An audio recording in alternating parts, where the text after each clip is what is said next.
should have eaten breakfast. Girl, go eat It's like- breakfast. Girl, it's It like is 2 one. p.m. for I you. Eating cannot breakfast even is judge usually one. a very I have good not had plan. breakfast either. Yeah. Mostly because I Alright. woke up exactly on 11. That was Yeah, like a miracle, I swear. Like, I woke up feeling like it must be D&D time. I look at my phone, it's literally 11 o'clock. I'm like, what the fuck? I hardly slept today. Y'all need sleep, y'all need food, and y'all need... No, that's about it, actually. I mean, exercise too, I guess. Okay, you know what? Uber Eats, my beloved, save me again. Alright, well, welcome in, ladies and gentlemen. Welcome in, Beast for getting first. Welcome in, Bree. Welcome in, Suya. Welcome in, Murder. Always good to see all of you folks. Welcome in, Creeper, who will be here at some point here soon as well. Do let me know if my audio is being weird, or if things are a little bit quiet, or if somebody sounds quiet. I am listening to my D&D as I always do, but I like to make sure that all of y'all can hear it too. But greetings, dear spirits, and welcome to Tables of Taurus, a division of Purgatory Corner, where fate is bound by dice and stories are carved into eternity. I'm your storyteller, Sinspeaks, and today we are going to be continuing the tale of King's Kindness with my lovely players, Andres, Ortus, Callista, and Grail, and Odette. How y'all doing today? Pretty good. Yeah. Oh my god, thanks, Wazzy. Speak I your sins to crave me, the funny Purgatory. Pancakes. Oh my god. That also reminds me to turn off my alerts and to turn off my redeems. Thank you, Wazzy. I almost forgot about that again, and Creeper will yell. Yeah, I went to go click on the funny redeems I'm not meant to while you're streaming, while you're doing D&D, because I saw that they were there, and then it popped up with that instead. I'm just like, all right. Listen, we gotta do it like 5 minutes in. That way it's a warning system for him to do it. It's helpful for me to remember it, but thank you, Wazzy. We're almost at 1 year. That's insane to me.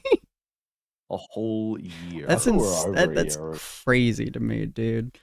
been a year of me being stopped. I have known Sin longer. Yeah, God, what were we at, like a year and a half now, I think?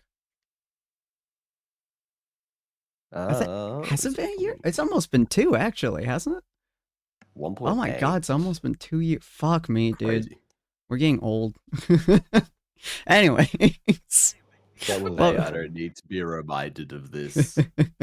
Welcome in, ladies and gentlemen. If you guys haven't checked out our lovely adventures for today, feel free to check out either all the different players and their various Twitch streams that you guys can go visit and say hi to, or you guys can go and check out their individual characters, which you can do ! and character name, and that will let you guys know all about your different characters. Now, we're going to do the lovely recap, and then we're going to do the character prompt, which if you guys haven't heard about what character prompt is before, basically whenever we do a character prompt or a session prompt, is for us to get a little bit more into your character's mindset, as well as a little bit more into your mindset as well, kind of allowing us to see a little bit more about you as the person, you as the character. It also allows all of you guys as viewers in order to make up this session prompt and apply it to your own character as well. Whether that is an OC from a video game that you have been playing recently that you really like the world of, or if it's a D&D story of your own and you have a character you want to use the session prompt for, whatever it is, it allows you to get more into that character's headspace and works really, really well. Now, it's been a little while since we did last session. Does anyone remember the recap from last episode?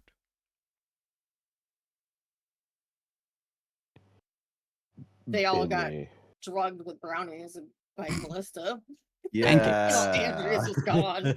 Listen, it was funny. It was very entertaining. But you guys got to see Penny again, which was super cool. I believe Yes. that was last episode. As you guys kind of explored the territory of Hollow Haven, Penny came back for an episode, got to talk with you guys. Super cool moment, super really, really sweet of my friend M, who does Penny's character and Penny's voice. And then you guys got to... So happy. It was so fun. She's such a sweetheart. I love M. But you guys got to explore the town of Hollow Haven, kind of seeing what's all around you guys. Andres got to recognize that there is fuck all in terms of ghosts or ghouls or anything of that sort inside this town, for better or for worse. Whatever that truly means, no one quite knows. I believe... Katie's not happy. Yeah, Ortuz tried to bite the golden statue for whatever Oh, he reason. did. So that was very fun. Classic Ortuz behavior. And the rest of you guys, as you guys entered the town itself, I believe everyone but Andrus passed out immediately upon stepping into the boundary, shall we call it. No, you I all passed got- out. I thought it was. It was Oh, Callista. oh yeah, it was Callista. Sorry. Who survived? Was trying to remember which one. But yes, Callista was the one who did not get unconscious. Everyone else got knocked out the moment that they stepped in. Specifically, Grail and Ortuz both rolled a natural 0. Which I've never seen a double natural 0 happen before. A That natural is- 0. Yes, that is right. I rolled a 0 on my d20. Don't question how. When you're such good homies that when one rolls a net 0, you do as well. Like you gotta follow when you got it, you know. But yes, and so you all got woken up by Penny, kind of introduced to the area. You guys got to meet Father Morgan, who seems like at best you can tell, a genuinely nice person. Whether that's a bad thing or that's a good thing, based on your knowledge from Damien. Everything you've heard about Father Morgan has not been the nicest things. From whatever Damien told you that I don't quite recall the specifics of. But so far, he seems to be taking good care of Penny, seems to be taking good care of the group, of the town. Everyone seems to be revering Percival Pride to some degree or another, and it does sound like he has been exceptionally helpful to the town itself. Sounds like he's taken it from the ground up and risen it to where it currently stands. How true or how false any of this information may be, none of you are quite aware of. But everything seems to be lining up decently well. You guys are currently inside of the local tavern. Don't remember the bartender who was standing there. I think it was a human, if I recall correctly. But you guys are all kind of in the bar, kind of helping each other with the fact that Grail has been drugged by Callista as a prank, made him shockingly emotional.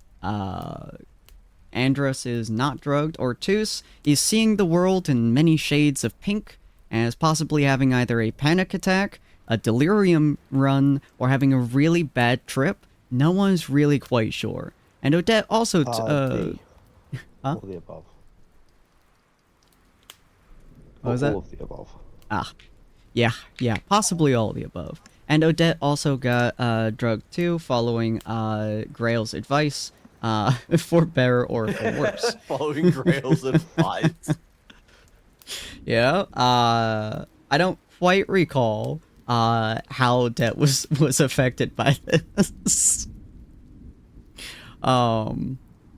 Yeah, Odette, how were you affected Maybe again? I don't getting quite the most recall. murderous one high is a bad idea. Oh no, she's fine.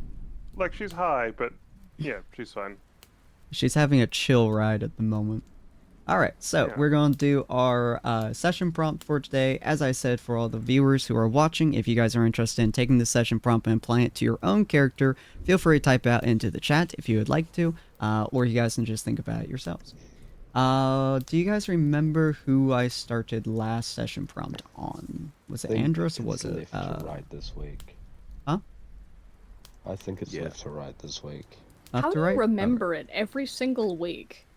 He's really good at Because I'm always You dreading say it. that as if it is out of character. Like, he's very consistent. Listen, if you know the amount of times at work you ask him a question, he goes, Fucking mood. This time he's not even being asked, he's just like, yeah, I know that, by the way. Just in case. Fair.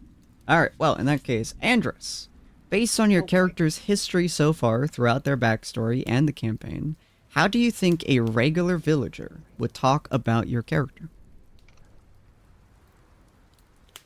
Alright. Now, assuming if it was the first time meeting them, they would probably conclude that he is a quiet person that holds a lot of secrets that he doesn't want to talk about, doesn't feel the need to talk about, and they wouldn't get too much from him. But if it was a person that knew his background and knew what he has done in his past, they would be horrified and run the fuck far away.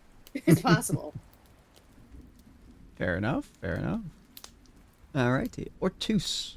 Based on your character's history so far throughout their backstory and the campaign itself, how do you think a regular village would talk about your character? Like assuming they've never met him. I don't know, or maybe this villager, for example, is talking to someone else about your character based on what they've heard about their deeds, or if they've met you personally and they're talking to somebody. Any way you really want to take this is entirely up to you. Okay. They would definitely call him a drunk.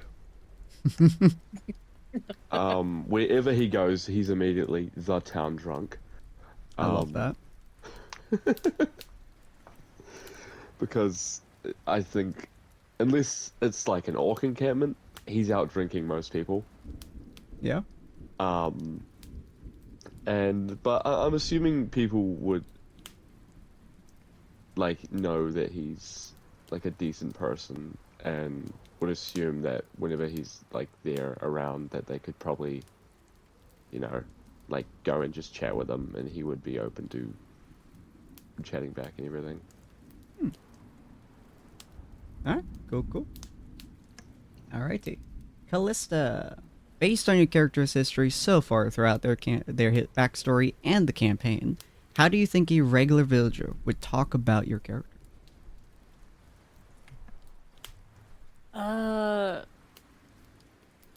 See, when I read the message prompt, all I could think of was like, how does the orc village now perceive Callista?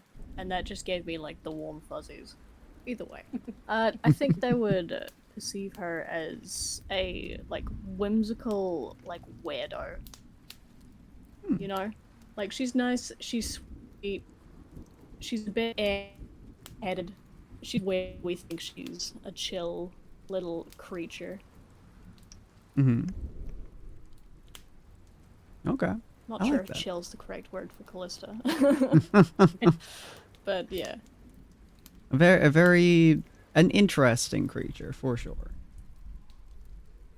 Alright. Yes. Cool. A unique little shitter. Grail.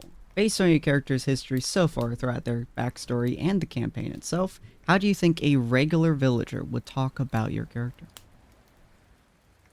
I think, despite the fact that he is certainly in the campaign has come across as a very stoic, no fun, kind of grouchy guy.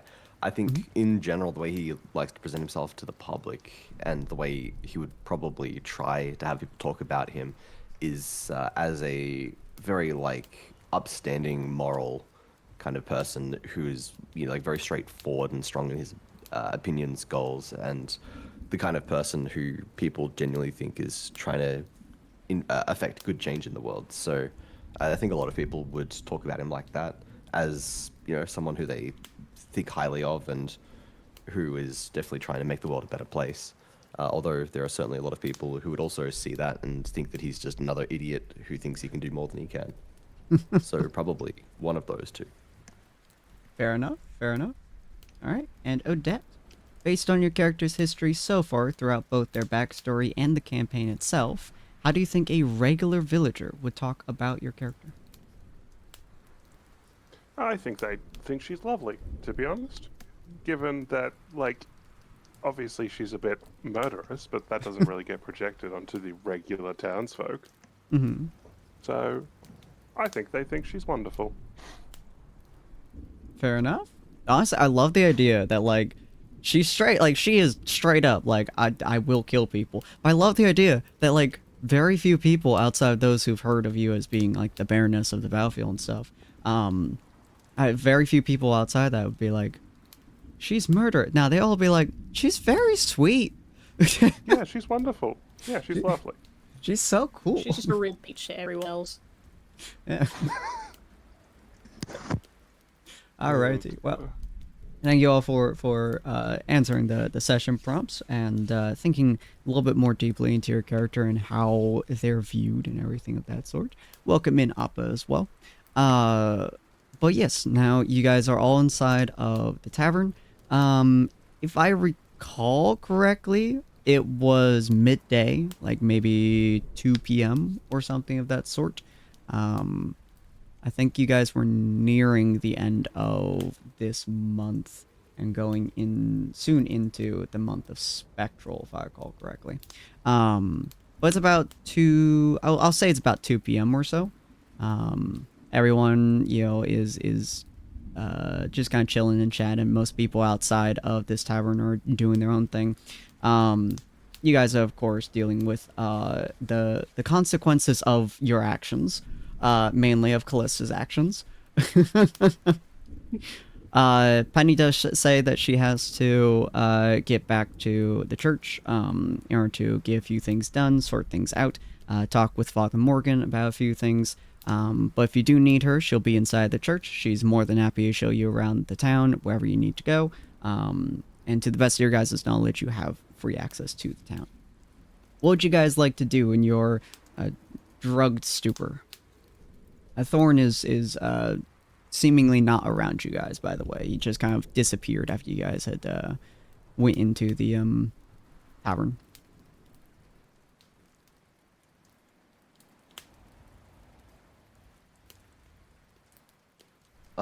Grail is still just very out of it. I think for now he's sort of just gonna continue being merry and very out of character. Fair enough. Okay. Ortus? I was.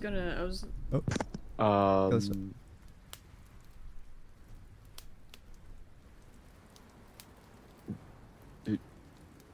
did she die? Callista? It took over. You got it. Oh. Huh? You okay, Callista? You sounds like you're dying.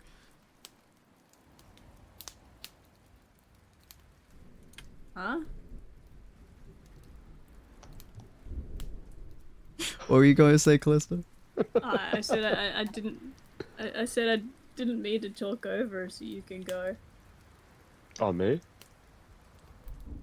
Yeah. Okay. What was the question again? What are we doing? Yeah, what are you guys doing at the moment? Has the night passed? I can't remember. No, it hasn't. No, you guys are still inside of the tavern. He's You're still still on drugs, seeing right? pink and stuff, yeah. Yeah, probably still kind of panicking. Fair. Doesn't fair. know what to do. He's never really had drugs before. He's had alcohol. He's never seen the world turn various shades of pink. No, it is terrifying. I don't think this was a gateway drug for him. I think he after this is going to be very wary of what Callista cooks. It's fair. Alright, Callista. I was gonna say, Callista feels very bad after hearing Grail's admission. So she's probably gonna be... I would assume... Is it later in the afternoon? Yeah, it's like 2 p.m. What time was it?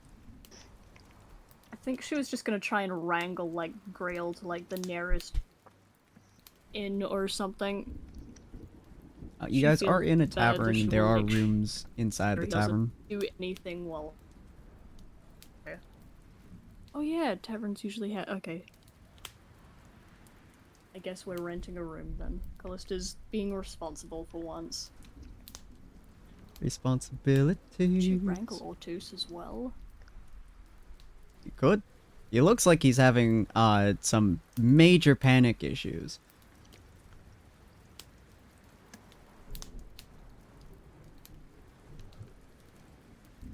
The world is quite disturbing for Ortus at the moment. Yeah. He's not having the best time. Okay, she'll try to wrangle both of them. Fair enough. All right. It's not too difficult in order to be able to wrangle the both of them. Move them where you need to move them. Getting them upstairs is not going to be a particularly difficult venture. Andres and Odette, what are you two doing?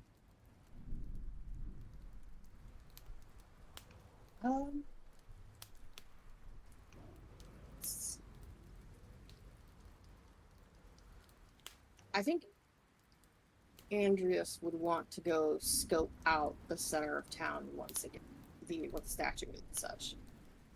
Okay. Because that's where he was getting the creepy vibe stuff.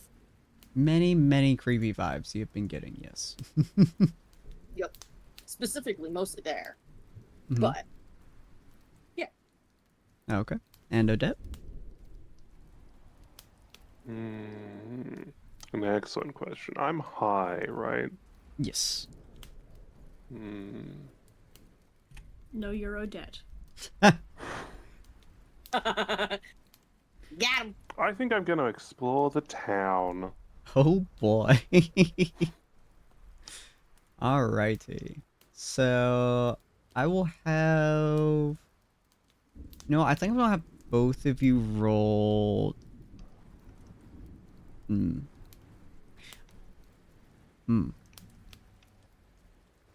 Either perception, survival, or investigation.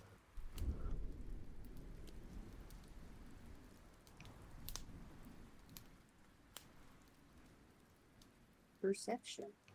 Not, sorry, investigation. Okay.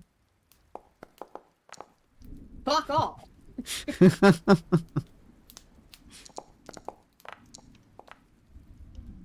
Wow. I think seeing them drugged out of their minds kind of unsettled him even more.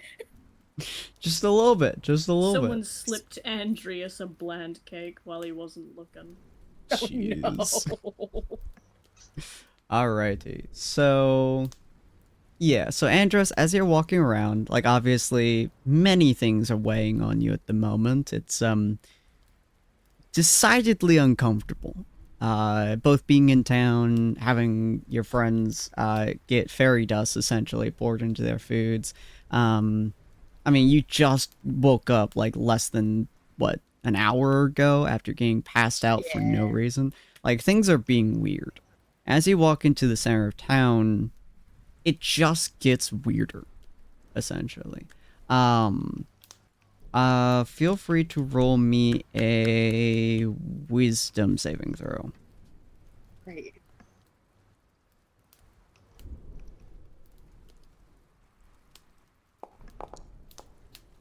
This town fucking hates me. Boy. Apparently. I That hate 7 this is town, very this town important. hates me. So, okay, yeah. So you pretty much walk out of the tavern. You walk around a little bit. You start heading towards the center of town. It's weird. It's very strange. A lot of things are starting to like not like click for you, but you're almost kind of starting to get used to things. Almost. It's a very weird feeling. You were kind of questioning why there's like a big, golden statue, for instance, in the center of the town. As you're like standing there and you're kind of looking at everything, you look at the people walking by, they're all chatting with each other. It's regular town, interactions. Mhm. It just kind of feels normal. Like you're kind of looking at the statue and it's a little bit weird, and then you're just like, you know what? Not really sure why I thought this was weird in the first place. There's a statue here. Like, why wouldn't there be a statue? Other things like that where it's like, you're kind of questioning it, and then you just kind of... Yeah, it just kind of makes sense, I guess, after a certain point. It still bugs you in the back of your head, but it's not as bad. You are seeing, like, weird, almost ghostly wisps throughout the air.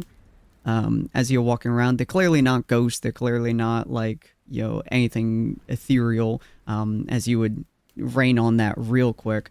But you have something like off, and you're fairly confident there's something off about the shack that's just in the middle of the town. But I don't know. At the same time, it just feels like it just should be there. Like, obviously, they built the shack and the town grew up around it, like stuff like that. It's a real fight within your head, back and forth, and you're just having to like deal with it. That like your brain is just trying to say, this is how things should be, Right. That's more or less just what you're like facing off against yourself for a while. What would you like to do as you're wrestling with your own internal thoughts? Mm-hmm.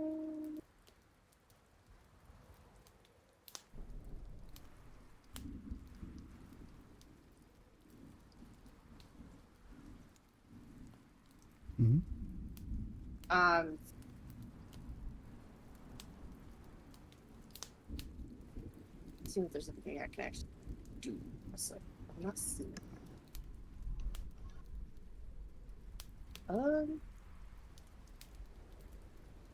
Mm-hmm. I think I'm just gonna continue to walk around. Maybe there's more spots that kind of feel like the statue, and maybe that'll give me a better hint than what this place is giving me. Because obviously there's something wrong, and I can't tell. So everything looks normal, and it starts to feel normal, and I don't like it, but I do like it. It's just really fucking confusing for a person that has no real emotions at the current moment. It's real weird. It's real weird. You do hear a bird above you. As like this almost raven-like creature kind of swoops down and lands on your shoulder.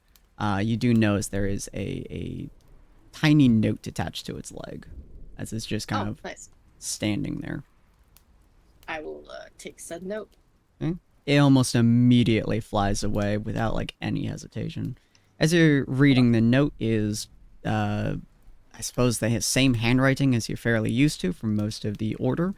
And it's specifically telling you go to the gates at nighttime. Doesn't give you a specific time, doesn't give you a specific location, just the gates. Cool. I will keep that in mind. I'm going to keep that in my pocket, my stuff.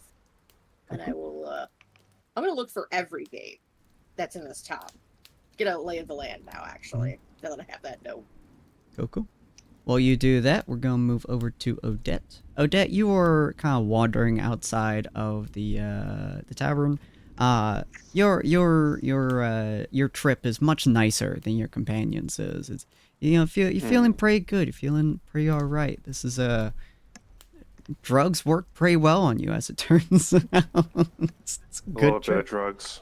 Yeah. Can't go wrong with a bit of drugs. It's a good trip so far. But you're walking around, kind of just wandering essentially. You see a couple very nice places. Obviously the church that you guys first walked over to, that's probably like the biggest attraction in the area. There's kind of like mini farms that are dotted around, very nice little stores of all shapes and sizes that offer everything from like clothing fixes to general foodstuffs to general housing, vegetable stands, stuff like that. The regular stuff you would see in most areas. Doesn't seem like there's a whole lot of attraction to this town aside from the church, and definitely seems like most people just kind of passively walk to the church and out of it on like a very regular basis. Is there a graveyard? It's a good question. I have to think about that, actually. I have to think about that really hard, actually. Stumped them. We got him, guys. My work here is finished. Exactly. I will say yes. When you go to the back of the area, so basically other end of where the gate is, there is another smaller, basically just like a simple door, essentially, that leads to the outside of the walls. Outside of there is what appears to be a small graveyard area. So the graveyard is inside the walls, though? It's outside the walls. You open up the door, Okay. pass outside, there's the graveyard.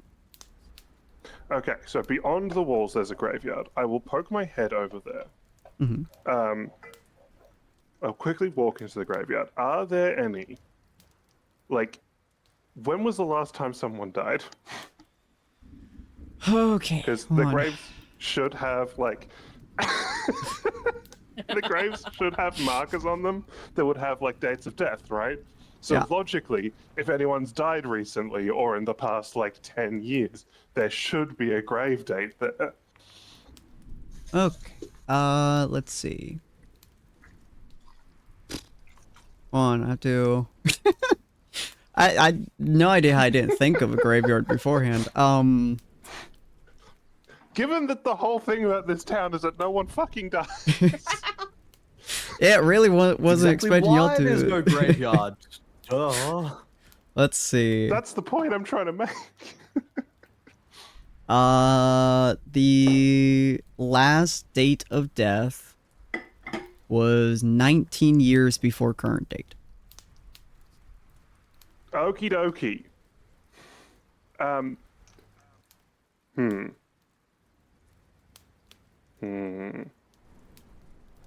That's a while ago. Who was the last person that died?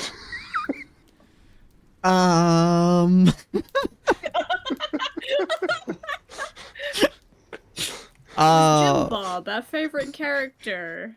The last person who died was, we're gonna say, Jillian Mambombo.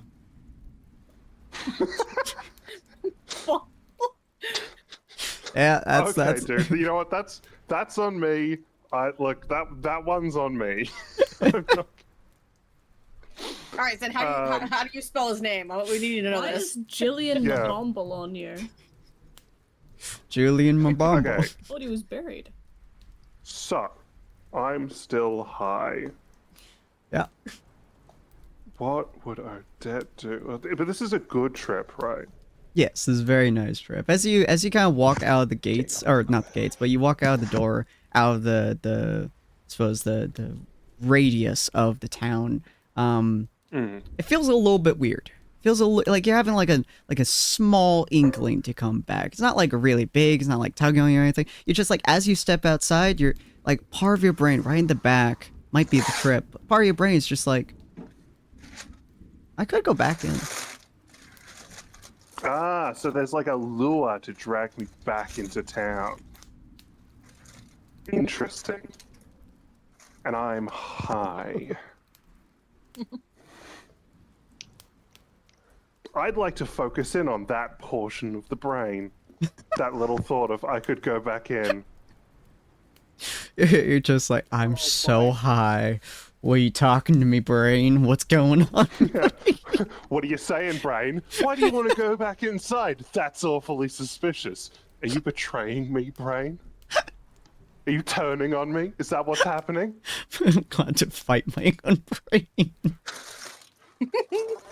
As you kind of like That's awfully lean, suspicious, brain.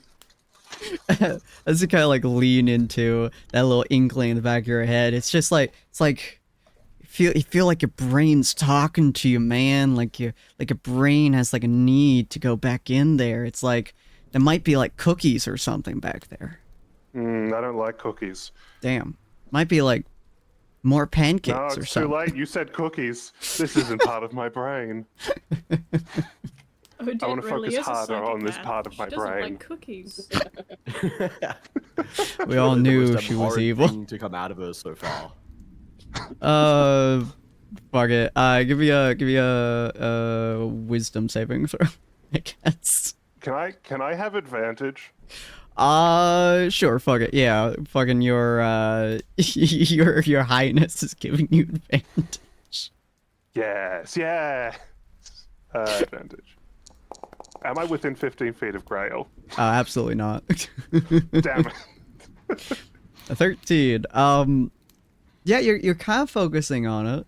And it's like, it's definitely not a feeling you're used to. Most of the time when you walk into towns and you walk out of them, like, you kind of just don't think about the towns after that. Like, it's kind of weird that you even have a second thought about a town.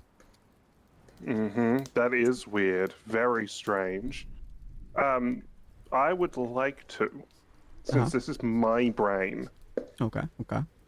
and I'm high, I'm going to grab that little thought by the throat Okay. and then drag it into my pocket dimension thingo that I share with Penny, Okay. the god space or whatever, Uh-huh. and I'm going to interrogate it.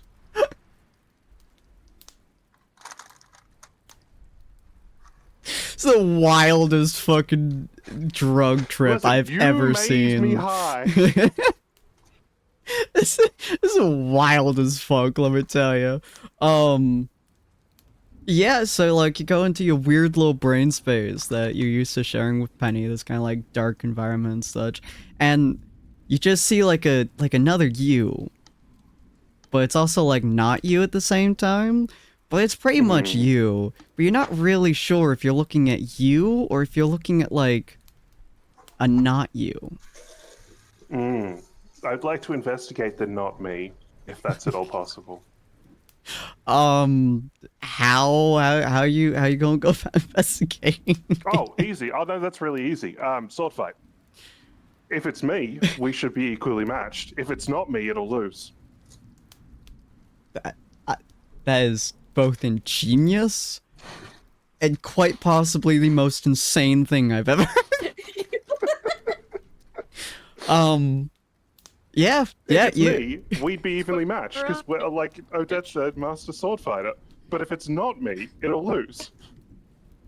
Yeah, no, you pull out your weapon, and it pulls out its weapon. You two clash for a truly impossible to tell amount of time. And yeah, it seems like you both are like 100% evenly matched. Every blow is met with the exact same blow, and every parry is parried, and every block is hit, and every slash is slashed. It's a very fun fight. It's very enjoyable. Kind of weird fighting against yourself, but yeah. But this is the part of me that wants to go back into the town, right? To the best of your ability to tell, yeah.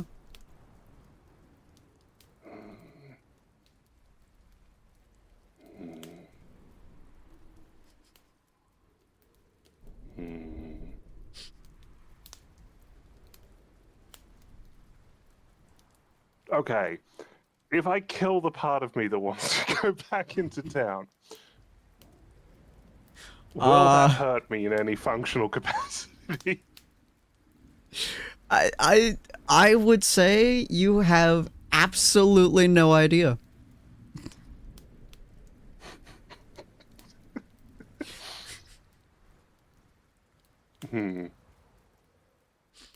Uh-huh. I wish to destroy the part of me that wants to go back into town. Guys, Odette's giving herself internal has, brain surgery. I want to destroy the part of me that has a compulsion to go back into town. I want to destroy that compulsion. Hold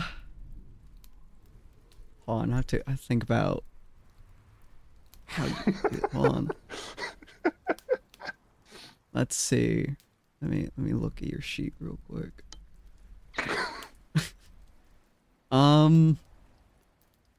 Roll me a wisdom save, then roll me a constitution save. Is the wisdom at advantage because I'm high?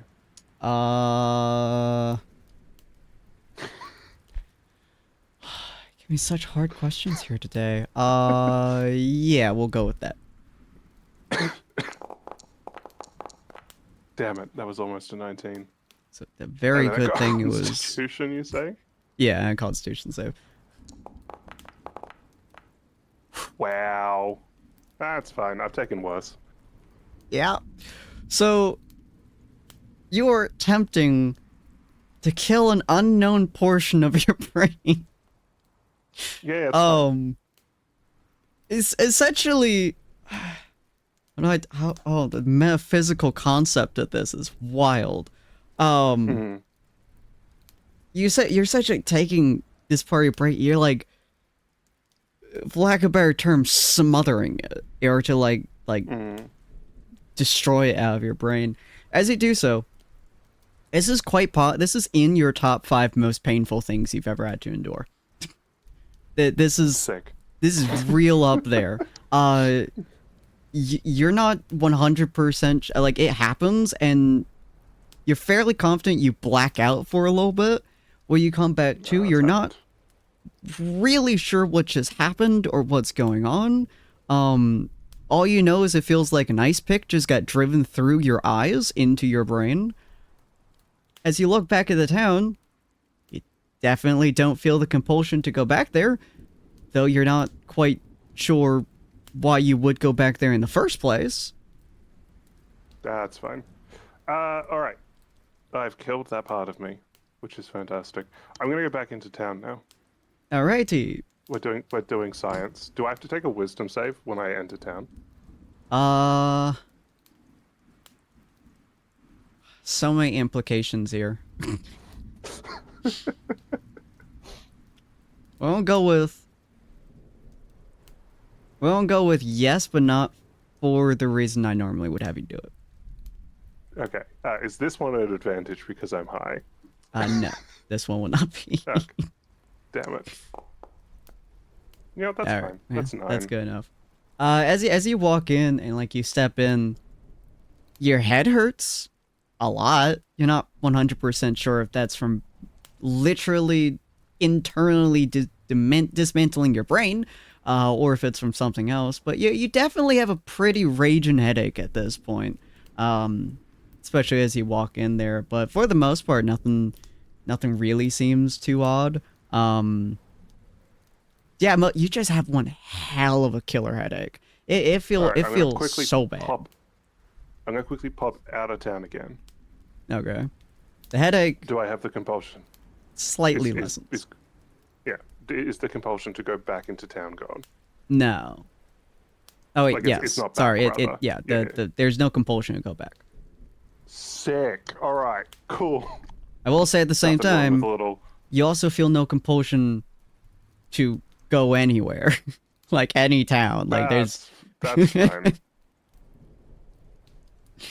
So All it's right, very I'm gonna go track weird. down. First of all,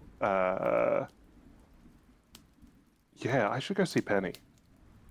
All right, cool, fair enough. All right, so you start heading towards the church. Your head is killing you as you're walking over there. As you do that, we're gonna look at Callista, Ortus, and Grail. Yeah, Callista, you're able to pull, well, drag more accurately, Ortus towards a room. Grail with him. Ortus is having a much worse time than Grail is. Grail is just kind of like emotional. Ortus is panicking. It's an experience. I imagine it's like a Scooby-Doo and Shaggy sort of thing, where Callista's trying to walk up the stairs and Ortus is just like clinging to because he's high and scared, and she has to just do this weird cartoon walk to try and wrangle him up the stairs, and Greel's like giggling or something. I love that idea. You two are having a great time. Callista's not. Grail is making things worse by constantly scaring Ortus. There's bugs No. in your skin, Altus. Altus, dig them out, Altus. Grail is using like all of his built-in ways to induce fear just for the sake of making things worse for Ortus. And I'm imagining Callista getting progressively more pissed off because I'm making her job even more difficult.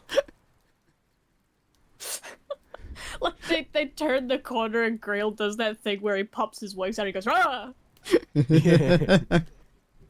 At one point, Grail just uses his shroud, skeletal wings and everything, and Ortus just like starts sobbing.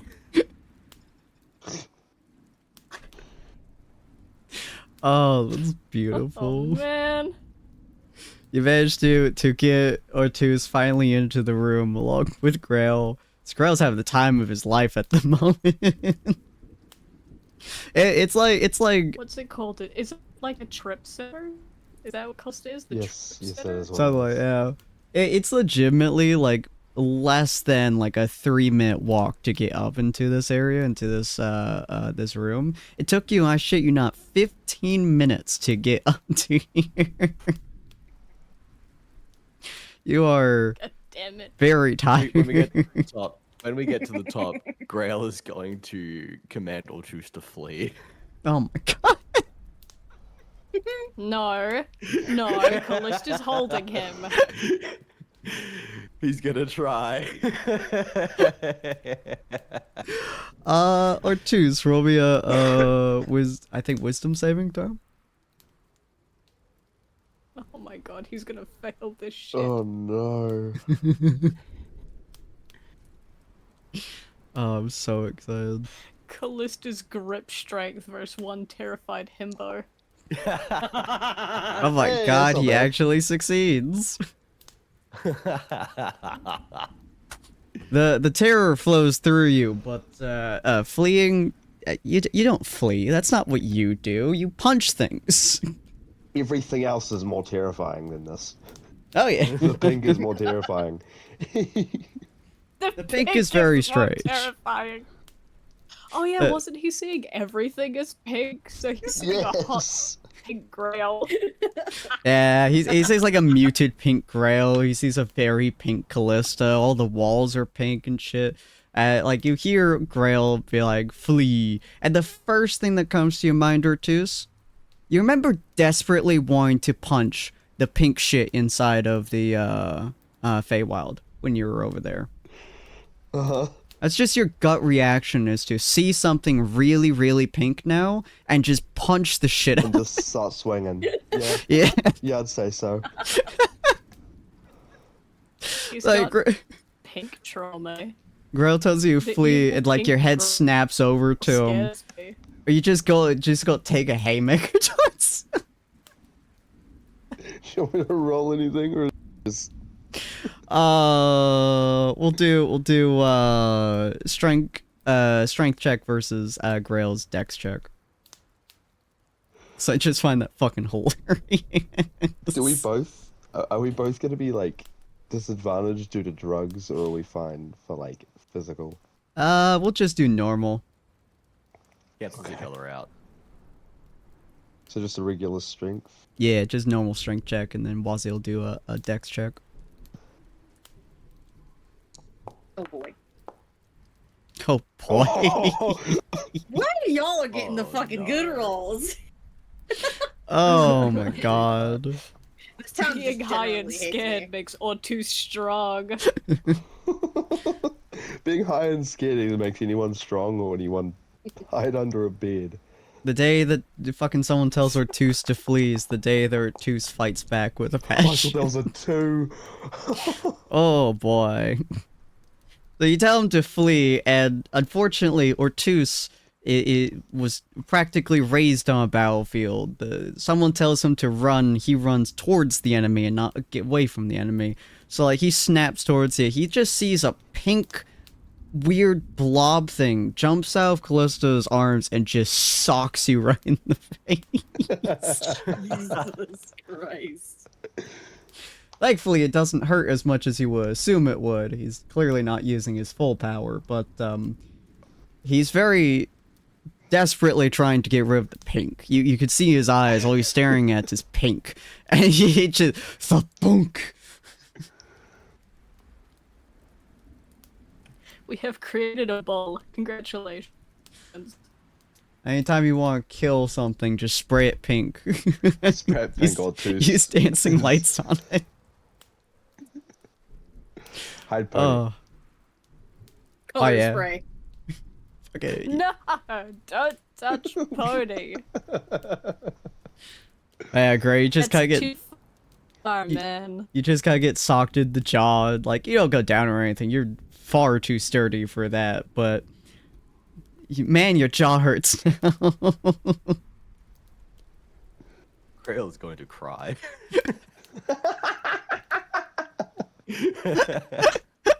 Oh, Would Ortus going notice on? Grail crying? 100%. Like, Yeah. Grail? Yeah. Yeah. Yeah. He's gonna. He's in the same situation where he's not having a great time either. So he's just gonna grab Grail and bear hug him. Jesus. There, buddy. We'll be okay. Proceeds to cry more. This is horrifying. Yeah, alright. Look, yeah, Callista, you just see jump these- in the room while they're snuggling. just start pushing them towards the room. Yeah, she Fortress opens is the gonna go, door and "Get she's in like here," pushing them with her like- foot. Be a hug Callista as well, so it's like a group hug. Oh my god. Oh, You're just like squishing Grail, and then Callista opens the door, you look at her, you go, you need some too! You just sweep her up. Yep.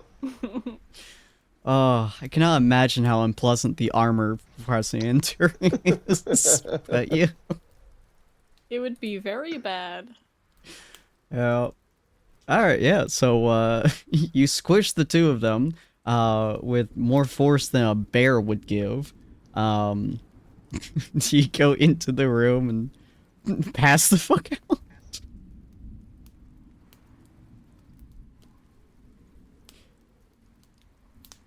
Ortiz?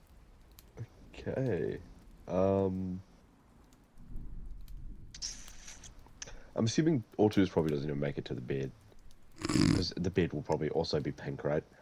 Oh yeah, yeah. No, whole room He's is just pink. gonna be on the floor. He's on the Alright. floor. Oh, you hug him, you drop him, you walk in the room, you just fall over. Yeah. Yeah, so Callista, you just see like Ortiz just straight backed fall over and slam into the floor essentially. I feel like Callista would try to drag him to the bed, but at some point she'd be like, this is hurting my back too much, and she's just gonna like throw a blanket on him.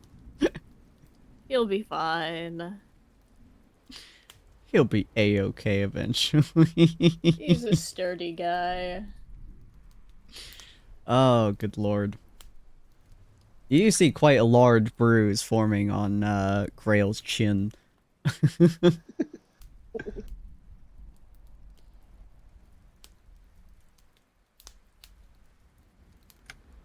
Eventually he's gonna come to and be like, where the fuck did this bruise come from? Is he still crying? It's like Grail's made his way to bed now. Grail's just hopping to bed as well. He went from rage bait. It's like that child thing where they go from rage baiting to just and they like stomp off to go like cry somewhere. Grail's like he's like shuffled off to go cry in bed. Pretty much. Armor's still on, hiding under the blankets, and just see.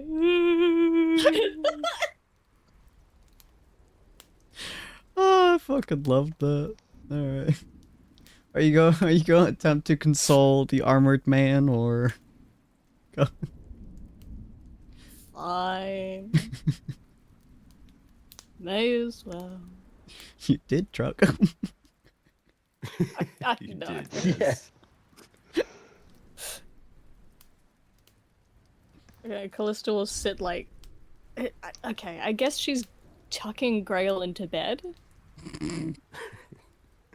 Not what I thought I'd be role playing today. Hey, if I have to come up with a name on a graveyard plaque, you have to tuck Grail into bed. Fair enough.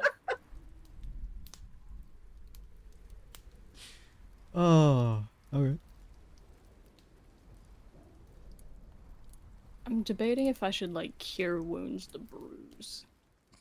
Said he's not bruised in the morning. Or do we let him simmer with the fact that he rage baited or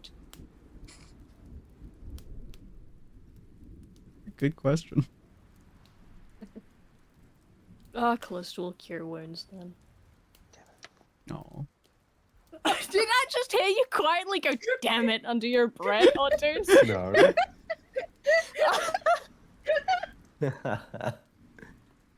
I got that shit. Jesus.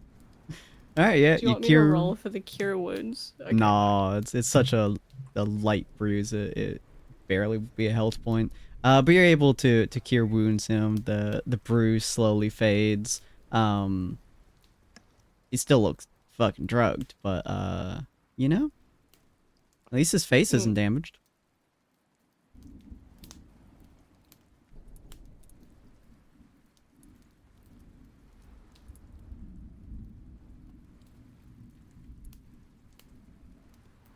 Already. Their beautiful face is still intact. If he's still crying, Callista will I wipe his eyes. Aww. Aw. Pats him on the shoulder, just like, it's okay, buddy. We all get drugs some days. I'd like to point out that Grail is now in bed in his full plate armor. He has not changed. Yeah, no, I'm not taking his armor off him. He can do that himself. He's a big boy. It is like a half-hour effort by the rules or something, so it is not slow. It is not quick. I'm not stripping your paladin. I'm Okay. not telling you He's to. been I'm just tucked saying. into bed, he's too had his high bruises. he's too high to know to get changed. And he's Oh. sleeping in his armor. Alright, you go talk to him, or you go leave him to his armored sleep. Callista was gonna say something. Okay. I'm just trying to figure out how I'm gonna say it.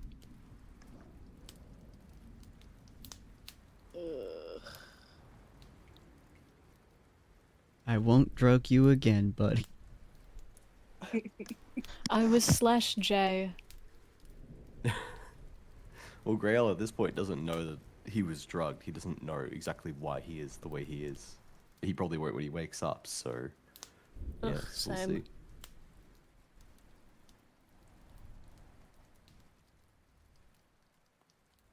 I didn't realize that the Feywild's candy was going to affect you this way. It was just supposed to be a joke, and it was pretty funny. Until you started saying how you actually feel. Grail I'll does not pretend I respond didn't hear because he's already asleep. He's hearing none of this. Callista's like apologizing and shoo. Pretty much. Callista pulls out a mace, just like, you won't fucking listen to me, I see how it... It's not the mace, but she does pull out something. Alright. She's gonna stay awake and keep an eye on the two high idiots and whittle while she does. Aww. Alrighty. Oh, while you are doing that, we're gonna look over at Andrus again real quick. Andrus, you're looking for any other gates, anything that are around. There's obviously the main big gate. There is the very small door that leads out into the graveyard. Aside from that, there's really not much to the outside of this wall. It's just a big-ass wall, essentially. I'm gonna guess they're gonna try to make some kind of signal of sorts, or kind of like some way of communicating that this is the spot. This is where you need to be. Hmm. I'm gonna look at both these gates Okay. and see if there's any sort of that. Any. The graveyard door does not really have anything on it. It's old, it's rusty, it doesn't look like anyone's used it in probably like a couple of years, aside from what appears to be a very recent opening of it. Like today opening, which is kind of odd to you. The gate itself, the front gate, does seem to have a tiny mark on near the handle, or I suppose where the handle would go. You're not quite sure if that's wear and tear or if it's a secret message of some kind. If you had to assume, it would probably be a secret message, made to look like regular wear and tear. It's definitely was done probably sometime in the last 24-ish hours. but you're not 100% sure. Okay. I'll probably come to this look first. Okay. And then if no one shows, I'll go to the other gate and wait there. Sounds good. So. All right. In the meantime, I'm gonna head back. Mhm. And check on the Chucklefox. Fair enough. All right. And Odette, you're heading over to the Church of Unity. As you head over there, there's, you know, a fairly steady stream of people going in and coming out. Like I would say probably like 1 every 5 minutes or so. Going in, coming out, all that fun stuff. As you walk over to it, most of the people seem to be kind of cheerful, kind of talking to each other. There's a small crowd that's just kind of generally outside, mingling, talking to each other, talking about the church unity or how their day is going, small talk and all that. I'm assuming you're gonna be heading in. Yeah, I guess so. I'm just gonna make my way inside and head towards Penny. Penny, Okay. Penny, Penny. As you kind of walk in there, it looks exactly as you remember it looking, with a bunch of pews, a general stand to talk to folks. Appears to be like some kind of possible confession booth on the right side. To the best of your ability to tell, they're not very common that you've seen, but that's kind of what it looks like over there. Most of the church itself is relatively empty. Penny is talking with somebody, just kind of like putting her hand on their shoulder. You do see that same kind of flow of greenish energy coming out of her hand and moving through them as they nod, smile, thank her, put their hand on her hand, and then turn around and start walking out. She seems very happy, and she sees you, and she's, "Oh, hi, Odette." Bonjour. Listen, Penny, I require your assistance, as Oh, it were. what you need? Listen, I took a little bit of this drug, right? And it's great, fantastic, amazing, incredible. Yeah, but I also might have broken my brain a little bit, so I need you to like put it back together. You broke your brain? Is that from the drug? that's Is that what from- drugs do? No, it was a Oh. separate issue. It's tangentially related, but Ah, okay. Yeah, there was a drug at one point, and like I think I stopped a whole drug market thing. It was like this. I think it was like called the dust or something. It was pretty cool. Pretty cool. I don't know how that would affect you. Did you take any of the dust? no, well, I have, but no, not the dust. It's like base product, but no. What? No, it's unrelated to that. Oh, okay. How do you want me to fix your brain? I don't know, Oh, but I broke something in it, and I just need it unbroken. I mean, I can try. Is it like you using? I guess I could heal. Can I heal the brain? I don't know. I'm not a healing wizard. I'm not Okay. much of a wizard. What'd you do? Did did did the So drug there's this delete compulsion. your brain? No. So there's a compulsion on the town. It drags you back to it. Oh, So I attempted to remove the compulsion. you removed think I your removed- brain? No, I have my brain. I removed Oh. the compulsion in my brain to come back to the town, but I think I overdid it. She's staring at you with such a dumbfounded look, but she goes, Hold I on. could try? All right, fantastic. Okay. Normally I just kind of put my hand on them and then they heal. So I guess we can kind of like reaches out and puts her hand on your shoulder. Yep, Odette will allow this. There's no. Wonder if that will reach your brain. She kind of like slowly moves her hand up and like puts on top of your head. She goes, "Does proximity help?" Usually does. I don't know. I'm not a healer. Oh, okay. Well, uh, don't die?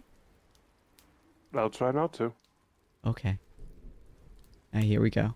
Are you ready? I think I'm ready. I don't know if I'm ready. Are you ready? I'm ready. Let's go. Okay. She's like holding her pose there, like staring at you in the eyes for a minute. She's like, "Sure you want me to do this? Must be." I feel like this fixing somebody's brain might be something most people don't want me to do, you know? Like fixing the brain is kind of like a weird experience. Just get on Okay. with it. Okay, okay. I got this. I got this. Okay. You feel That's the energy kind of like moving from her hand and it like kind of leaches into your head. And it's odd. It's a very strange experience. It's like these wisps of magic kind of like feed into you, and like it completely kills whatever like buzz you had from the drug. That seems to like just kind of fade almost completely. It kind of stings a little bit for a moment, and then you feel that like kind of portion of your brain, not quite a bit that was calling you to this area, but like you feel a bit of your brain kind of like coming back. Then it feels almost like you've been stabbed violently in your entire head by a massive sword for about 3 seconds before it fades, and you kind of feel like it's better, maybe. Can you do that again? Yeah, you had a very in pain look. You sure? Pain is weakness leaving the body. I don't know if that is that true? Yes. Oh. Does that mean we should feel more in pain? No. Okay. Pain is weakness leaving the body. So if you don't feel pain, then you're not weak. Oui? Oui. Huh.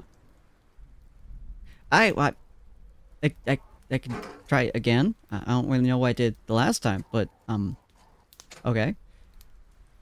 Why? You feel more energy kind of like pulsing your head. This time it's dramatically more magical energy, kind of like trying to push itself into your head. She very clearly does not have a handle on magic flow. As it kind of like leeches into you. She's like, did you want that compulsive feeling back? Is that a good thing? I do not want the compulsion from the towns that we are currently in, but the idea of compulsion itself is probably a good thing. Huh. Okay. I hope this doesn't hurt. Let me know. I can do something. It's much better. As a significantly larger quantity of magic moves into your head, it honestly makes you kind of drowsy and like it's almost soothing. The best way I can describe it is imagine you're sitting on a beach and you're watching the sunset as it starts falling. That feeling of just serenity passes through you and just soothes you, as it feels like whatever you did to your brain has been mostly healed. You don't quite know if that compulsive feeling to come back into town is still there because you're in town, but definitely kind of fixed at least something. But you're much more relaxed now. It's a very serene feeling. It's very at peace feeling. Beautiful. Well, thank you, Benny. I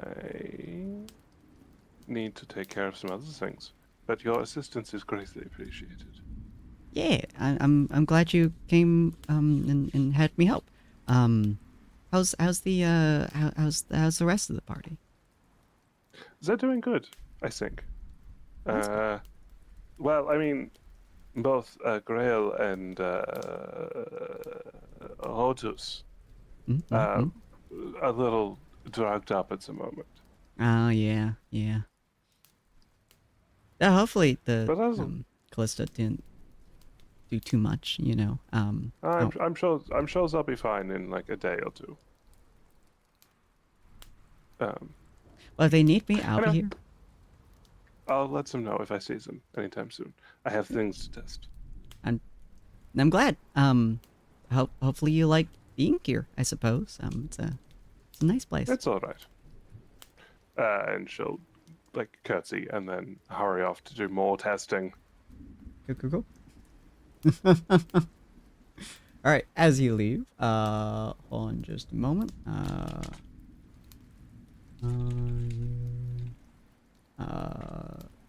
I have to ask a question real quick.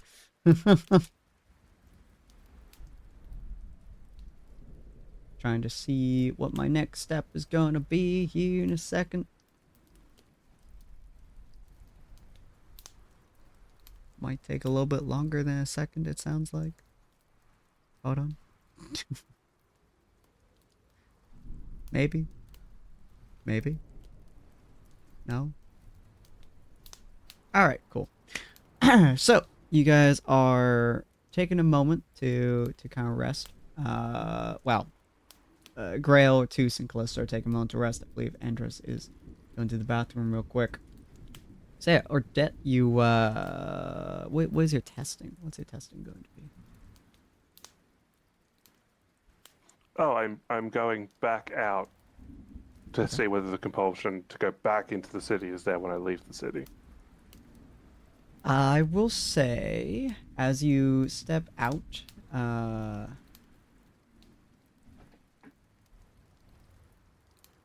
okay, hold on.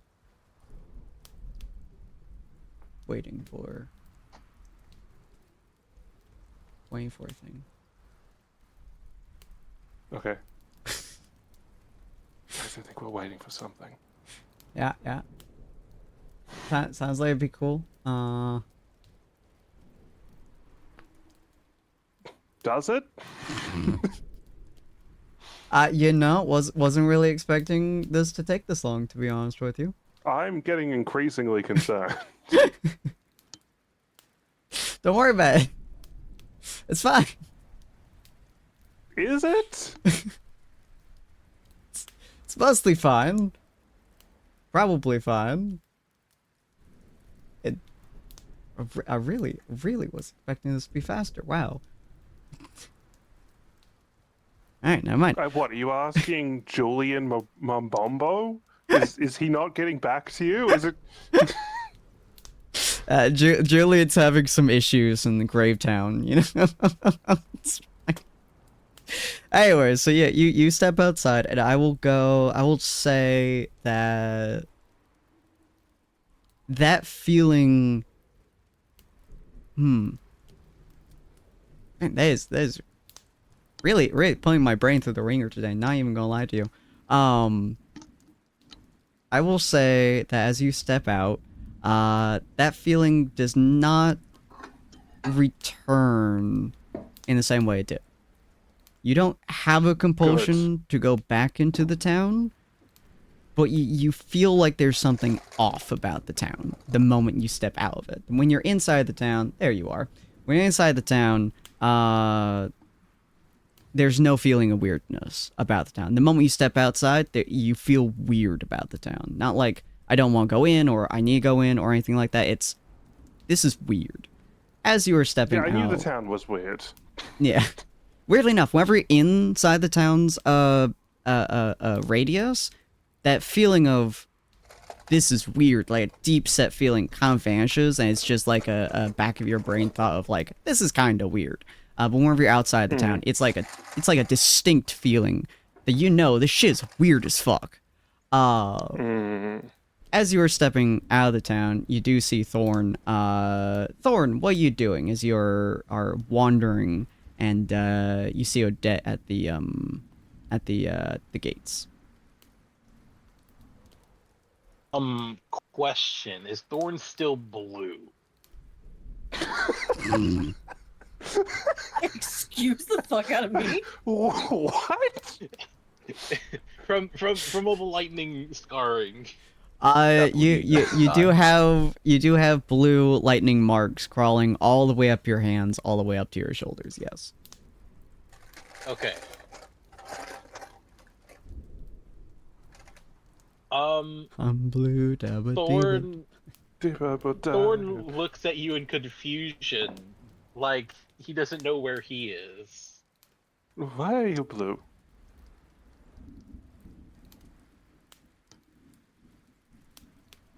But he looks Also, he hi, looks Thorn. at the scarring. You know, I was beginning to wonder where you had got to, because you had not been in town, and then you were not with us, and you didn't go through the town with us, and what are you doing out here? That is a fair question. I thought so, that's why I asked it. Yeah, and I agreed. He proceeds to walk past you. No, come back.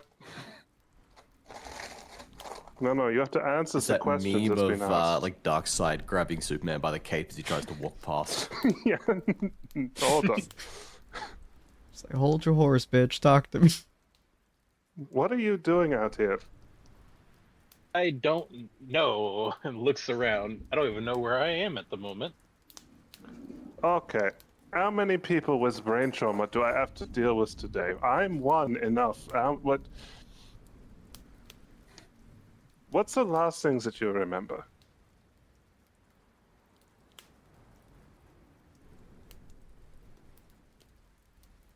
If you say nothing, I am going to be a little annoyed. Your name was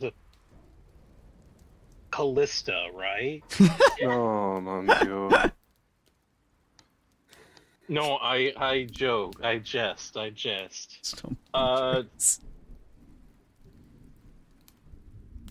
I remember being on the cart and oh no, it's just hazy. What do you mean it's easy? I mean, I don't remember anything after that point. I knew we were coming here from the from where'd we come from again?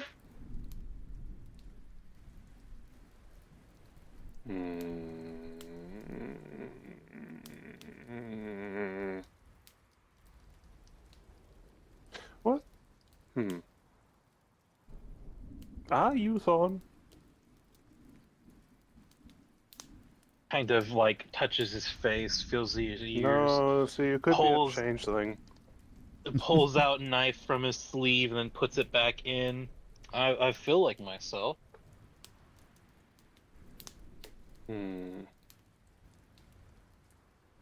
Odette will reach out. Metaphysically. Can she feel the blood that Thorn had? I don't remember if Thorn kept the. I think Thorn he kept the did. blood on. I did. Yeah? Okay. He definitely did. Yeah. It was on my. It was in my bag. You can feel If it you in his didn't bag. steal it from your summoning, it should still be on my person. Yeah, you can feel it in his bag. Alright, so you are Thorn.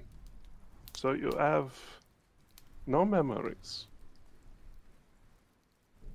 When was the last time you saw me? That's an excellent question, Dan. When was the last time? that I The saw last Thorn? time you saw him was while you guys were in the encampment. You guys had the drinking and the partying and such like that, and then the five of you went into the city, not noticing at the time that Thorn was not with you, and then you But all that was but only Callista like blacked out. yesterday, right? That was about in games 8 hours ago. Oh, okay. So it hasn't even been. Oh, okay. I felt like it was longer. Okay. Yeah, I thought it'd been like a day or something. Well, that's not Good. You were with us this morning.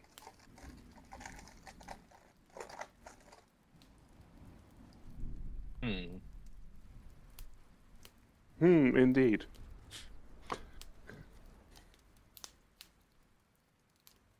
Checks his pockets, checks his like coin pouch. No, everything's still there. I've not been mugged. Feels His the back eyes, of his are they like head. his No eyes normal? concussion that I can feel. Are his eyes what? Are his eyes like normal? Does he have like dilated pupils? I would say. Actually, don't know. Can I ask a question you do know the answer to? What was the question? One day you'll find one.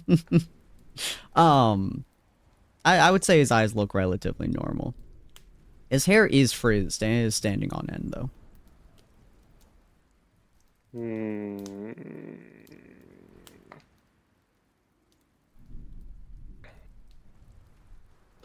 All right, come with me. I need to take you to someone who's, you know, not me.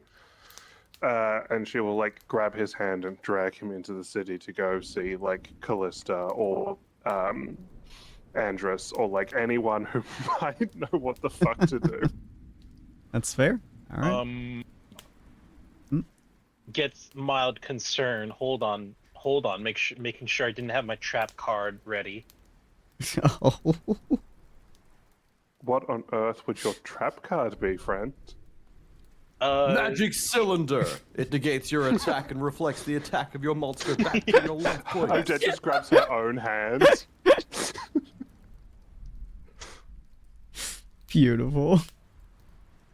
If I can find my character sheet, I could answer that. It should be in King Kindness folder. Oh, thank you. There I am.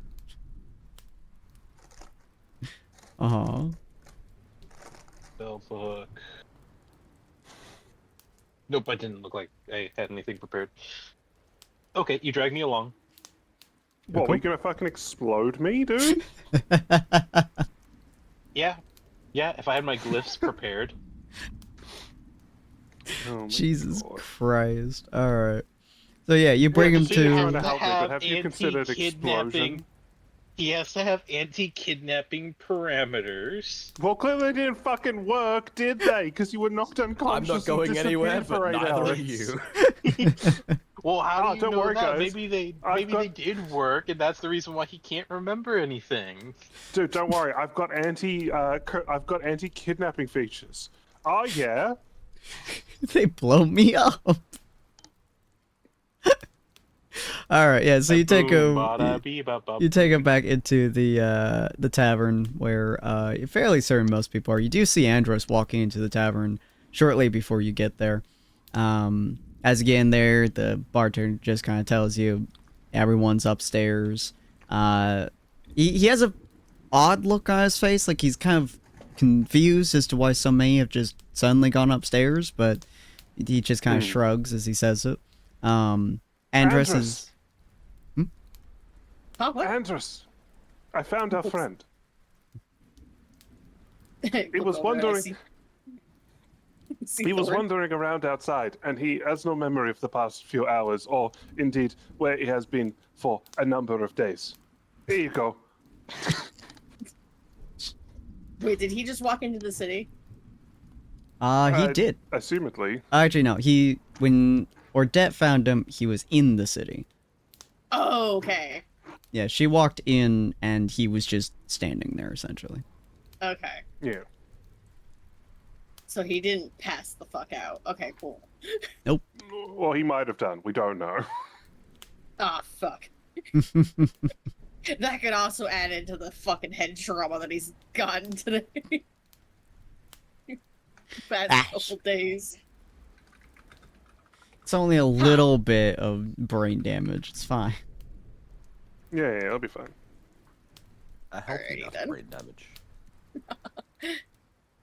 Yeah, it would be really horrible. He's a fucking wizard. We need that Yeah, brain. I hope that smart person don't have no stonk. What was that combination of words? Exactly. His brain's broken, guys. Sorry. Let me translate. I hope smart person hasn't had a stroke. Ah. Yes. Oh.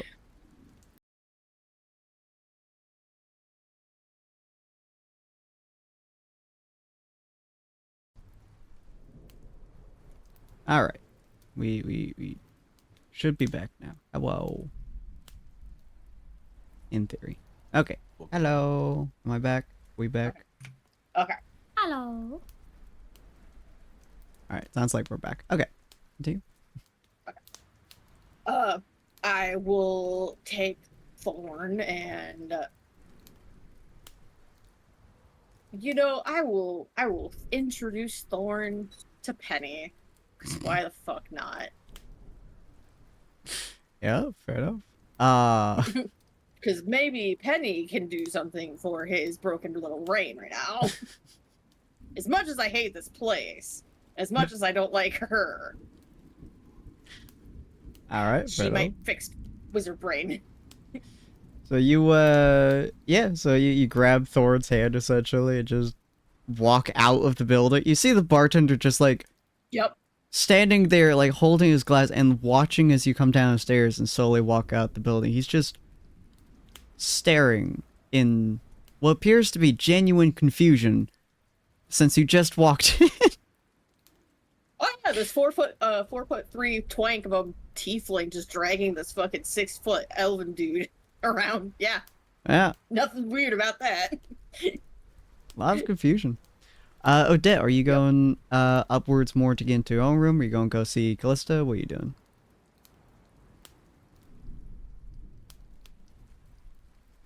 Sorry, I was cutting up Brownie. You said that Callista had, like, cured me of the drug, yeah? Like, Penny I'm no did, yeah. longer high. Yes, sorry. Callista gave me the drugs. Yeah. I want to go investigate the golden statue. All right, cool. We'll do. Hold on just a moment.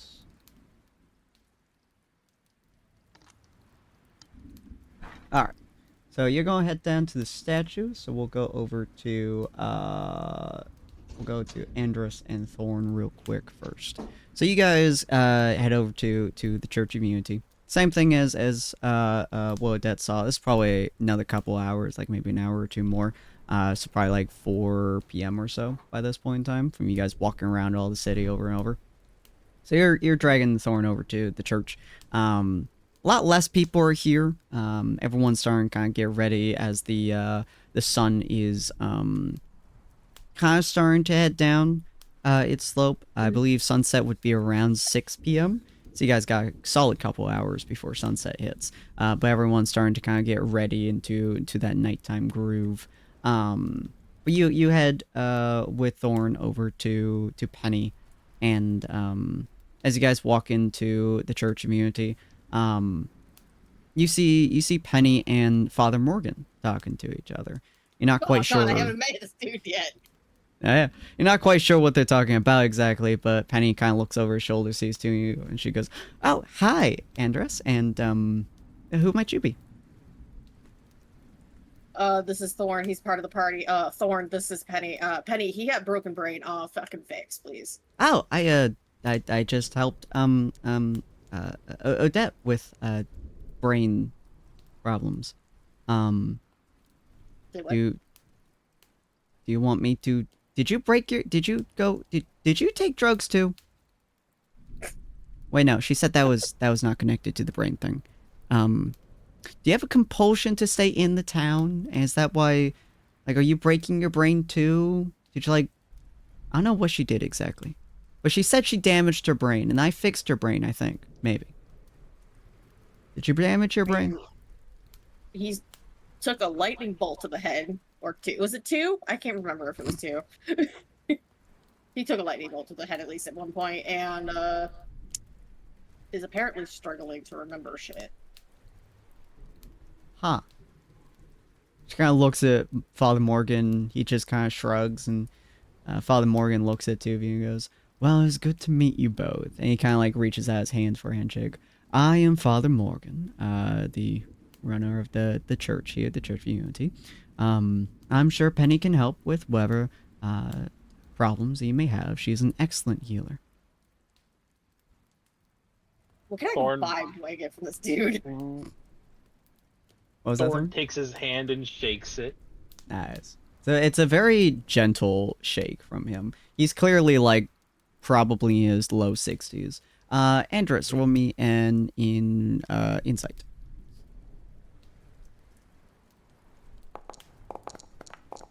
Are you fucking Wow. kidding me? At least I got still a natural one, but still. Plus. You genuinely cannot tell anything about him. This town's fucking my head. You have so much experience with people faking smiles that you can tell when a smile isn't genuine. His smile isn't genuine, but at the same time, it's not fake. It's not like he's not putting on a show or anything like that.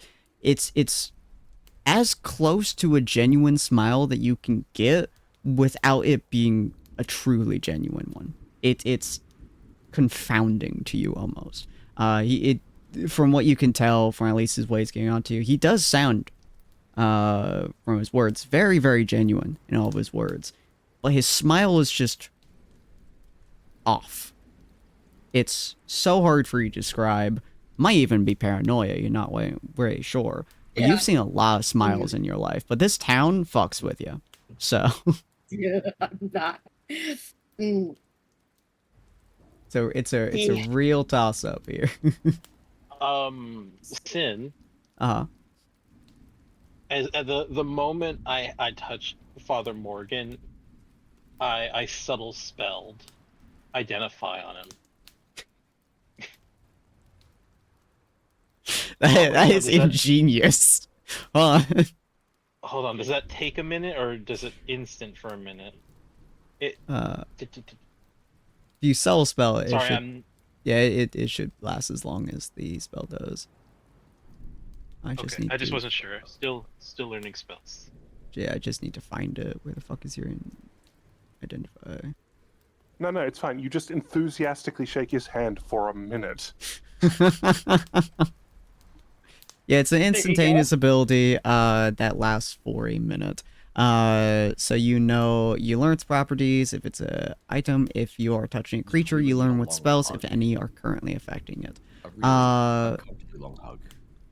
Huh? I was just saying, like, you need a really uncomfortably long hug as an excuse to just, get the full minute off. God. Every time he tries to pull away from the hug, you give him a pat on the back and like keep going. Jesus. So I would say he is not under any specific spell. There is some kind of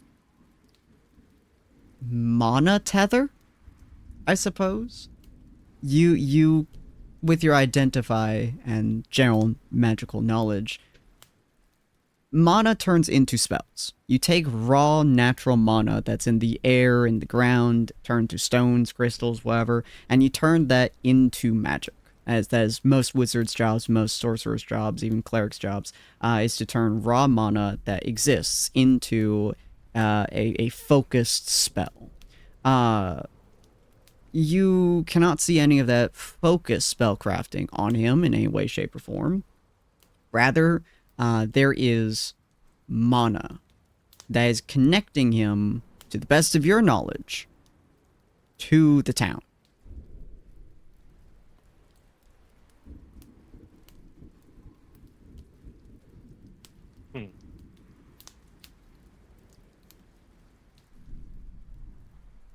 As you shake Interest. as you shake his hand, he just kind of continues smiling at you. He shakes it for until you pull away.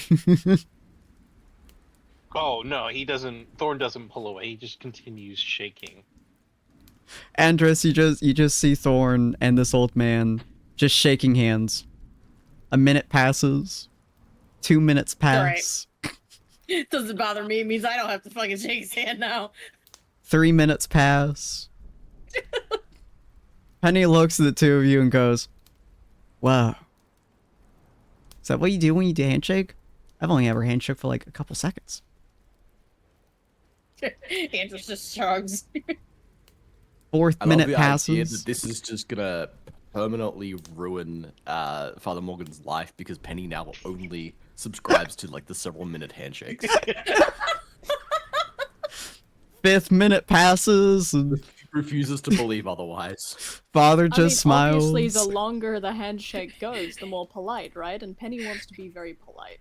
Yes. Never want to be rude. Look, Absolutely. by minute like 3.5, Thorn's like, how long can I keep this up? And is like counting the seconds to see how long Father Morgan will keep going until he gives up. He just has a genuine smile. Well, what appears to be a genuine smile. Thorn, it looks genuine. He just smiles at you and nods. He's trying to engage in some small talk with you as well, like, talking about some of the weather, talking about a few of your general hobbies. He tells you a little bit more about the church unity. He just keeps shaking though. Oh yeah, fine weather we've had this morning, Thorn. Yeah, the bread bowl I had was really good. Wait, you had a fucking bread bowl? We're having bread bowls? Petty is just like locked in on your hands, and she goes, "Is this from his brain damage?" Maybe. I don't even know anymore. She looks at Andress and holds out her hand. Andrews just has this look of like, it's not quite disgust, but it's just like, fucking knob. He ain't gonna do that. Enough to where his tail's like flicking behind him, just annoyed. Eddie goes, "Aw." She looks over at Father Morgan and goes, "So do I heal him now, or, do you, how long do you handshake?" And he goes, "Until they seek to stop, my dear. In some cases, if they're in need of dire medical attention, then you must indeed be able to perform the medication on them whenever and however they need it. Do you wish to continue the handshake, sir?" Would you like a honest answer? We do prefer honesty in this church more than anything else. It's a good rule.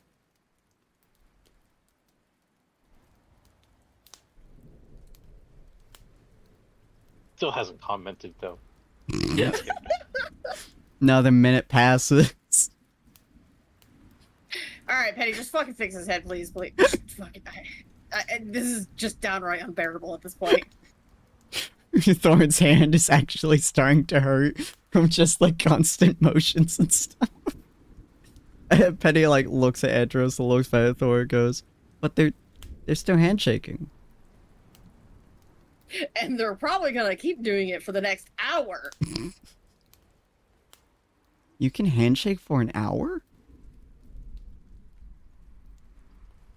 Huh. It's called a stalemate, honey. They are at each other with this shit, man. Like, Just fucking fix his head. wait, like bread? God damn it. Is that what you were talking you about, just- a bread bowl earlier? No, just, can you, please? Andrew's in Okay. his voice, like, ready to bash his head into a fucking pole or something. Okay, Father, I'm only standing in front of him if you... Yeah, okay. And Father Moore just, like, nods and slowly stops the handshake. Gently pats the back of Thorn's hand. Doesn't let go, just gently pats the back of Thorn's hand.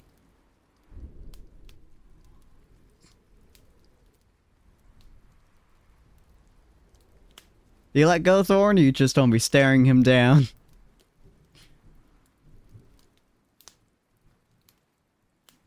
447 seconds as he lets go.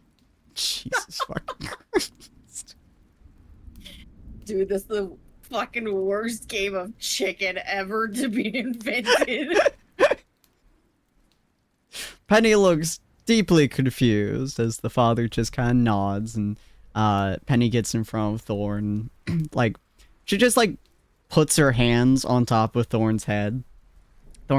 You're significantly taller than Penny, so it's kind of awkward as, like, she's just trying to get, like, a good spot to put her hand on your head. Oh no, Thorn kind of like kneels down for Okay. whatever Penny's trying to do. Cool.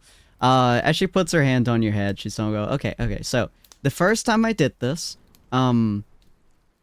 she looked like she was in a lot of pain. But Dad said that the pain is, I don't, what was it? It was, something leaving the body. Yeah. So, if you feel pain, weakness. It was weakness leaving the body. So if you feel pain, it means that you're weak, and then you aren't weak. She just kind of, like, nods at you. Yeah. Sounds that like make sense? something Odette would say. Yeah, you got it right. Let me see what this does on. Oh boy. Okay. You feel a shockingly large quantity of energy entering your head. It's super weird. Generally speaking, as things hit you, magic-wise, you can kind of unravel them in your head. It's one of the things that keeps your mind focused while, unreasonable quantities of pain flows through your body. In this case, though, as this magic flows into you, it is a weird combination of divine magic and pure mana. You've never really experienced before. This isn't normal cleric magic.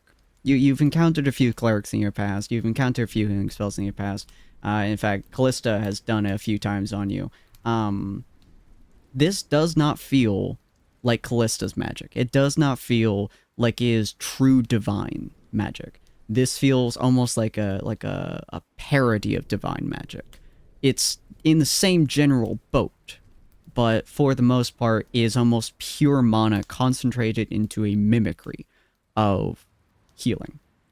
As it flows into your head, though, you feel that same thing that Odette did. You see, you get that feeling of sitting in front of a sunset and watching it set. That serene, peaceful, kind feeling.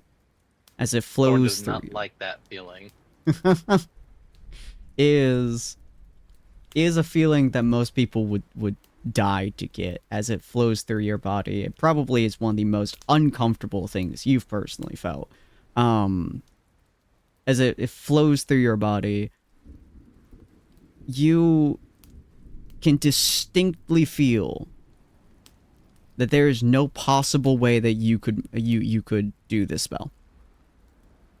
You've never encountered a spell that you've been hit with or affected by that you haven't been able to come up with how to mimic.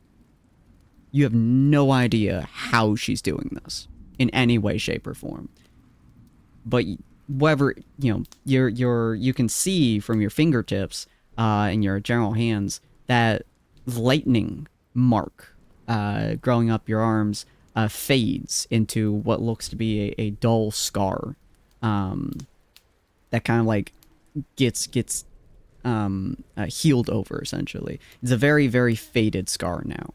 No longer blue or anything as she flows through. You still aren't quite sure what happened in the last about 10 hours or so, since you did the party with your friends before entering the town. But after waking up to Odette finding you, you're not 100% sure what happened there. could be magical interference, could be something. You're not 100% sure. But you definitely feel like she healed the weird magic crawling up your arms, whatever thunder, lightning that Callista did to you there, feels like that's healed. And your brain's a little bit quieter, a little bit more at peace, I would say.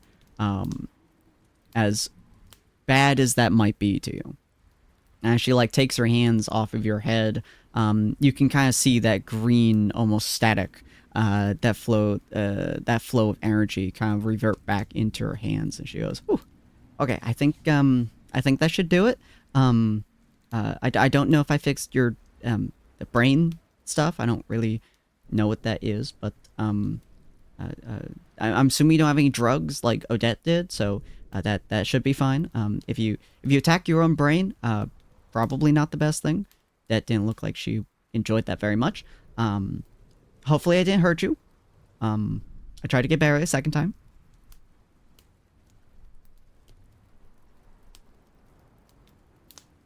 Fascinating spell. Yeah, it's Father Morgan kind of showed me how to do it, and so I'm just kind of like I recreate it. I can learn like any spell someone shows me. Yeah. You know, as a wizard, Thorn, recreating other people's spells identically is impossible in almost every regard possible. As a even a theoretical possibility, recreating the spell is normal. Recreating the spell identically is impossible. Whenever you recreate a spell, you add your own personal flair to it. Most people can even identify personalized spells. But doing it identically doesn't happen.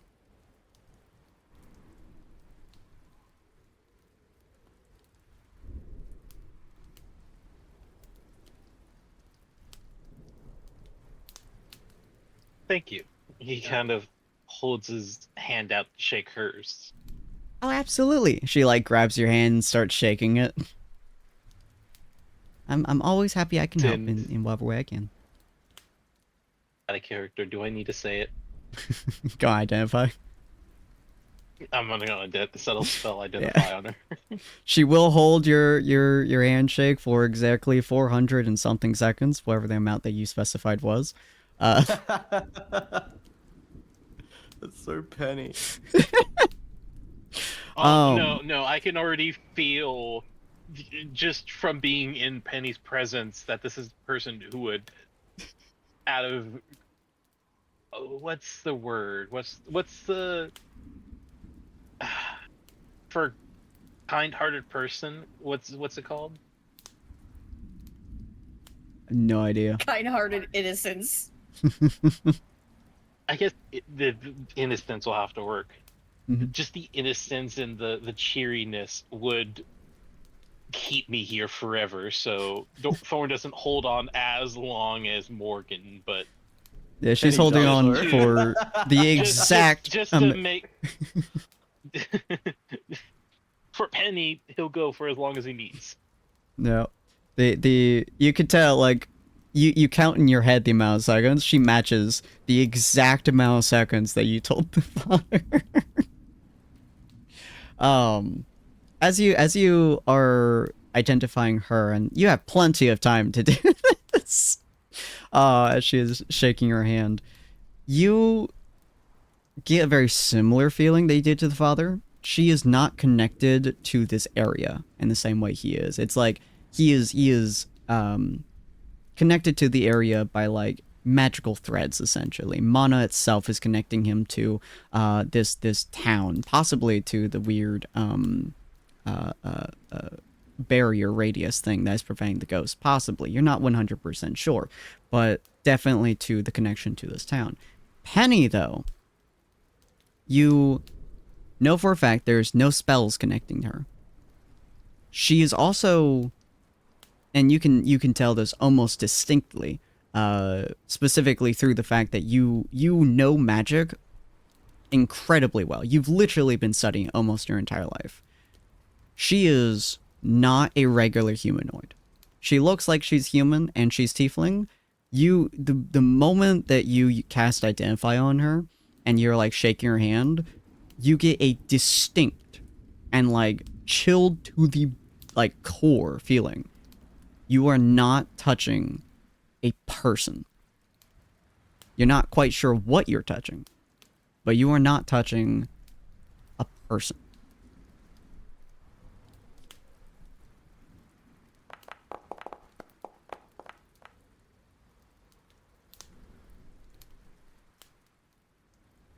Interesting. What was that?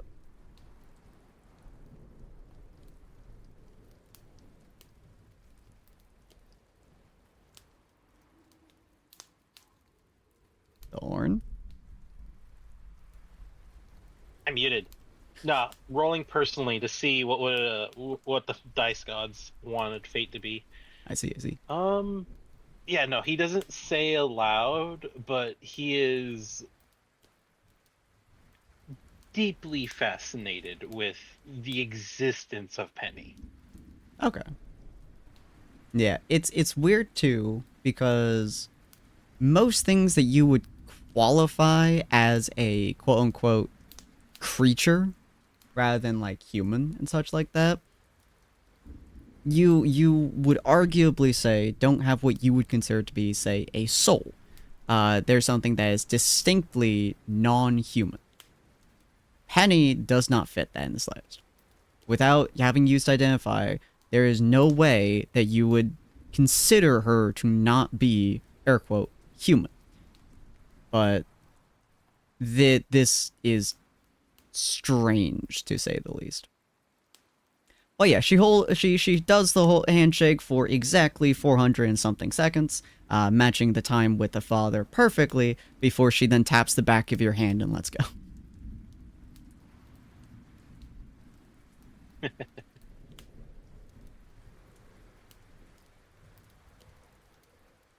Looks to Penny and looks to Andrew as well. I'm starved. Where's a good place to eat? There's a couple of places. I think it should be getting close to nighttime now, so most of the stalls are down. But the tavern has good food, usually speaking. Sometimes I make food for my friends, but I have to be here for a little bit longer. But you can always ask the bartender there. He's really good at making the food. There's also a couple other shops around the area. Some do fish. Some are very good fishing areas, and we import a few of it. But there's also fruits and other kinds of food all around. So really can take your pick, and money is not usually too much of an issue here. We make do with what we got. So as long as you have a little bit of money, you should be good. Yeah, I know where to go. I'm gonna drag somewhere. All right, let's go. Go check on the other. I was trying to make dialogue as you're pulling me away. As you pull away, you step outside. It's been a solid 15 minutes since you entered. just the handshaking alone took up so much time inside of the church. Andreas is becoming more and more upset with the city. You step outside. I'm assuming you bring him to the tavern, or? Oh yeah. All right. Oh, he's gonna forewarn. Do not eat anything Callista makes and gives you. Man. Reliable chef. It was a Well, good You Yeah. drugged half the party. It Your was a good reputation is somewhat permanently tarnished. She only wanted to drug one person. The other two, like, listen. It's not her fault. The It circle. It is partly kind of is. entirely your fault. Like, it is exclusively your fault that everyone is drugged. This is not even. She did. She The did circumstances. not feed Ortiz the pancake. She did not convince Odette to eat a pancake. All right, yeah, you bring him back to the tavern. Are you gonna talk with him about anything, or? Just give him a little warning on what the group has done and what I last has seen And then I'm gonna tell him that I really fucking hate this place. It's just really, really, really awful. Looks to everyone around, everyone's happy. And it's just like, yeah, the shit's fucking awful. Everyone's smiling, just chit chatting, and just like there's something fucking wrong. Exactly. But I can't put my finger on it, and I'm trying to figure it out, but I can't figure it out. It's too fucking difficult for my brain right now. But he's gonna proceed to then tell him that there is something not just fishy with the town, but something around the statue and the hut that's there that Andreas is gonna check out again at some point later. But and that Thorn is welcome to come along. Maybe he can help figure out what the fuck is up with this town.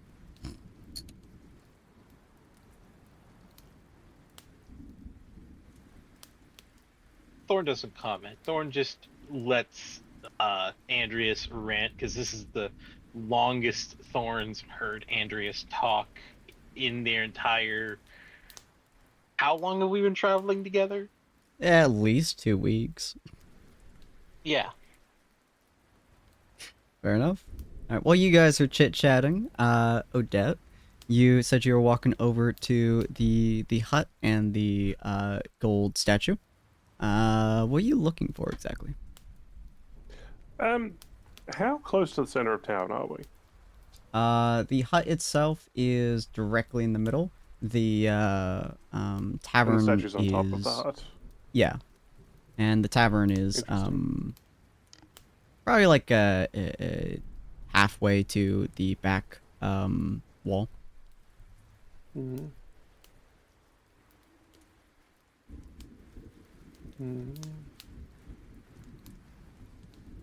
Mm-hmm. Odette will approach the hut. Has the Alrighty. statue been repaired? The bite mark that Ortus laid upon it last episode is no longer there, and he also, I believe, twisted one of the fingers, and that is also Yeah, he now was like untwisted. fucking around with the limbs. Yeah. It looks just as pristine as it did the moment you guys came into town. Interesting. Is there anyone about? Like There's any probably a couple civilians? random civilians who are walking around. Odette will like flag one of them down. All right. Say this half-elf gentleman comes over to you, wearing general traveler's clothes. But he walks over and he says, "Hi, how can I help you?" Bonjour. This statue, a rather uncouth individual assaulted us this morning. I remember Terrible. that. Yeah, yeah. Terrible. Yeah. Very Who rough. repaired it? Oh, I'm not sure actually. I believe Percival himself typically repairs it every now and again. I wasn't here a couple hours ago, so could have been anyone. But I do believe usually Mr. Pride typically repairs it himself. Interesting. Oh, thank you.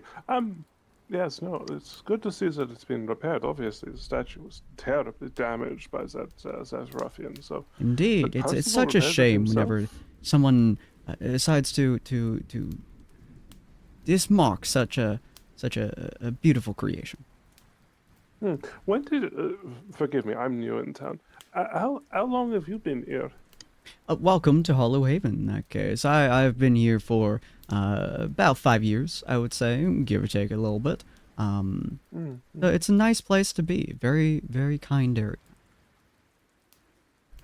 I see. No, that's all. That's all I wanted to know. Thank you. No worries. I do hope you enjoy your stay. Is always good to see new people come in, and yeah, if you need any help, all of us are more than willing to help whenever and however you need. Have a wonderful night, miss. You too.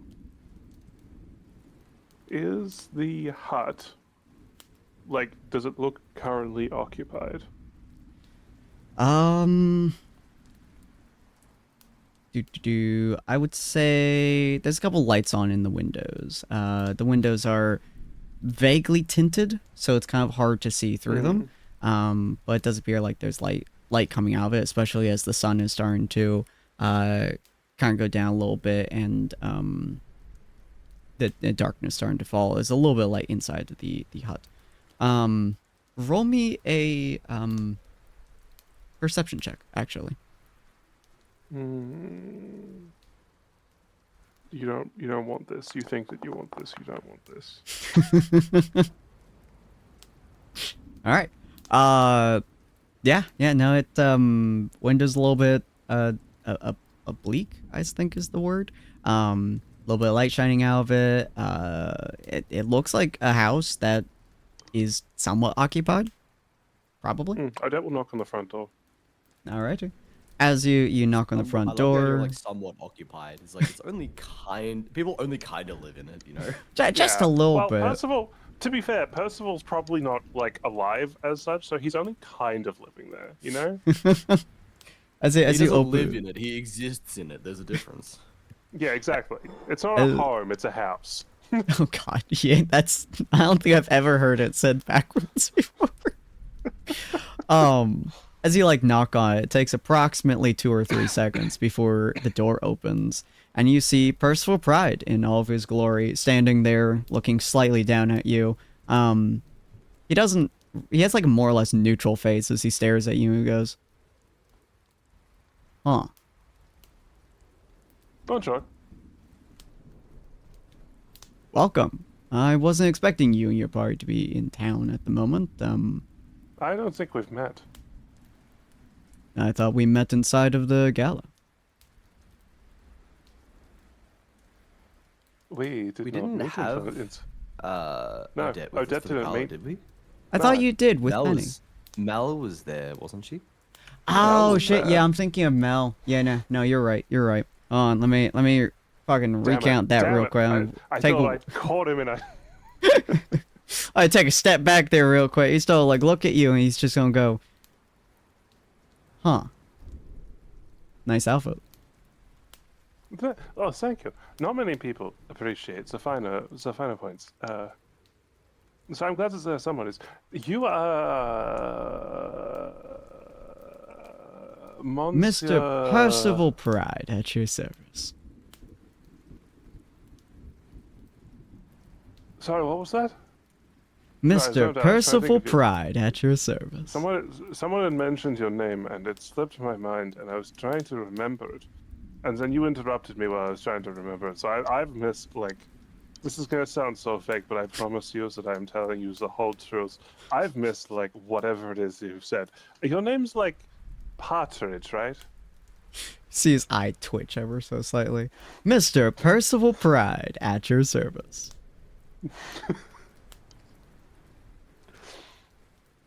Percival? No, that doesn't sound right. No. Are you sure? Mr. Percival Pride at your service. That's No, I Oh, urged the this idea the of just last like, time. are you sure? To the person telling you their own name. No, I urged us that last time, right? You said your name was Percival Pride, but, like, are you sure that's your name? he genuinely looks at you like he's never been asked that question a day in his life. And he just goes, yes. Did you pick that for yourself? I Did your Yes. did your mother That's a name you cute Percival name. Pride? Did your mommy give it to you?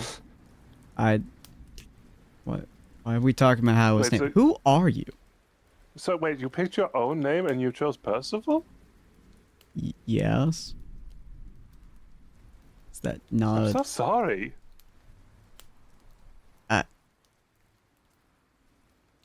How may I help you? No, we'll get to that in a minute. So I'm stuck on the names thing.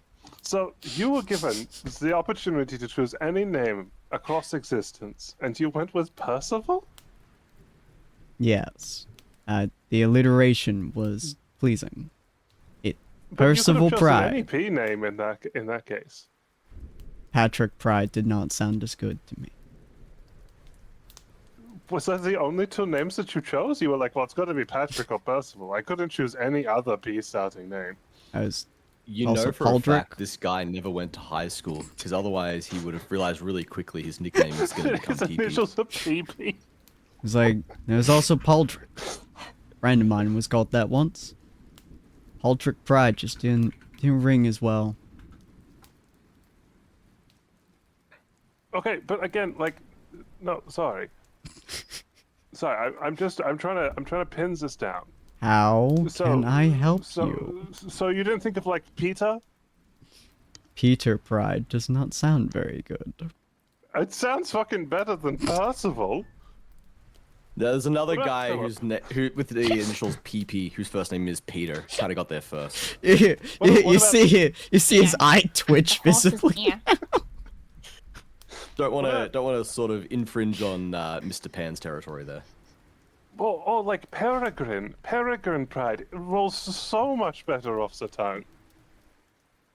Are you just here to talk to me about my naming scheme? No, sorry. I did have other things that I wanted to talk to you about, but I was very distracted by the whole name thing. Well, how Percival may Pride. I help you? I'm a very busy man, you fix- ma'am. I don't think that's true. Did you fix the statue?